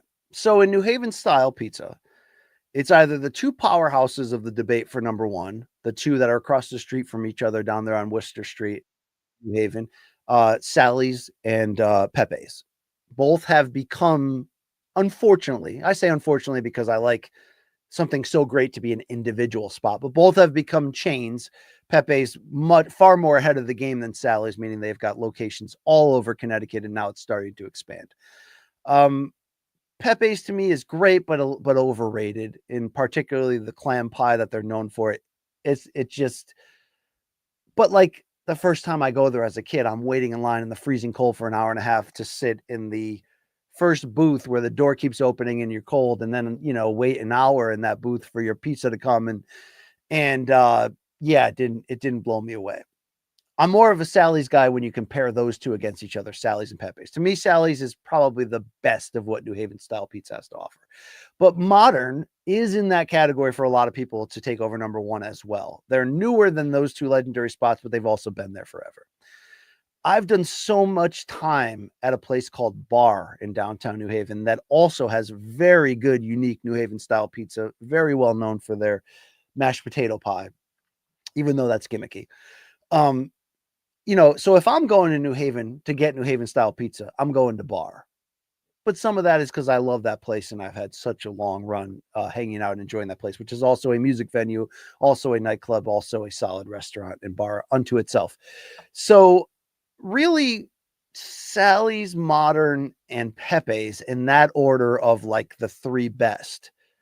But as I often talk about, the New Haven style, the beats, the Sicilian style, not always being my favorite, what makes that area, not just the city of New Haven, but by proxy, the Connecticut area around it. And then obviously it's not that far from New York, which has its own pizza reputation. And it's not that different in style anyway. The non-New Haven style pizza places around there are some of the best pizza places in the world, like Zupardi's in West Haven, like I mean, I love Whitestone in New Haven next to Toad's place down there in Yale as well. But it is incredible, life-changing pizza if you love that style. But thin crust, when done perfectly, and the focus is not on the physical experience and the girth of the cheese and the amount of grease they're willing to put on and all of that, like the Greek style, when done right. Oh boy. Okay, there we go. L&W top 3 favorite frozen pizzas. I like that Cape Cod brand the best. It comes in a circle. It's greasy. It's greasy, but it's expensive and it comes in a circle see-through. That circle pie, fantastic. I've definitely eaten more Elios, I think, than most people. And I wouldn't say it was a great run, but I'd do it again. Yes. I ate a lot of Stop and Shop frozen pizza too. It's probably horrific for you, but I do like their home brand right there. I eat a lot of Paul Newman branded frozen pizza too. That's some pretty good ish right there. You get into like the Red Baron and the crazy gross commercial brands, and you're going nowhere there. But yeah, there we go. All right, that's it. Thank you for playing. Got a busy afternoon. You can check me out at 5:30 Eastern on Submission Radio when the 3 dirtbags get back together, and it's Jed Meshew. It's myself. And it's Dennis, the host, and it's going to be a great time. All right, I got love for Tombstone, Jacob Alamo. I still rock Tombstone once in a while. Thank you very much. I hope you enjoyed it. I don't know. Hank Williams, by the way, who likes to talk about Connecticut a lot. I like this guy, Hank Williams IV. He even invented the cheeseburger, according to a lunch place I went to there once. Yeah, it's called Lewis Lunch. It's actually directly across the street from that pizza place I mentioned named Bar, my favorite New Haven pizza place. I never actually, it's crazy. Nobody loves cheeseburgers more than me, and I've never eaten at Louis Lunch. I'd like to. You can only order it the one way. They use the same sideways oven clamping thing that they used in the 1800s, and you can't put ketchup on it. You got to do it their way. It's a touristy type of spot, but I'm excited to they put it on toast too, which is just awesome. There you go. All right, enough of this. Thank you so much. And Lazy Bed says keep an eye on your Twitter messages. Schedule this beat. Yeah, let's get on JBR. Let's find out what you guys are all about. Okay, let's go. Check me out at 11 a.m. Friday Eastern Time. Morning Combat remote episode. BC Luke. We're gonna get going. Okay. Yeah. Finally from Saul. Thank you, Saul. What a note to end on. The man that I would like to have in my gutter, to be fair. We're getting our first Wawa out there. What's good there? So Wawa's more of a Jersey-based area favorite. I have messed with Wawa, but I have relatives in Pennsylvania, and I am so much more of a Sheetz guy. Dude, I love Sheetz.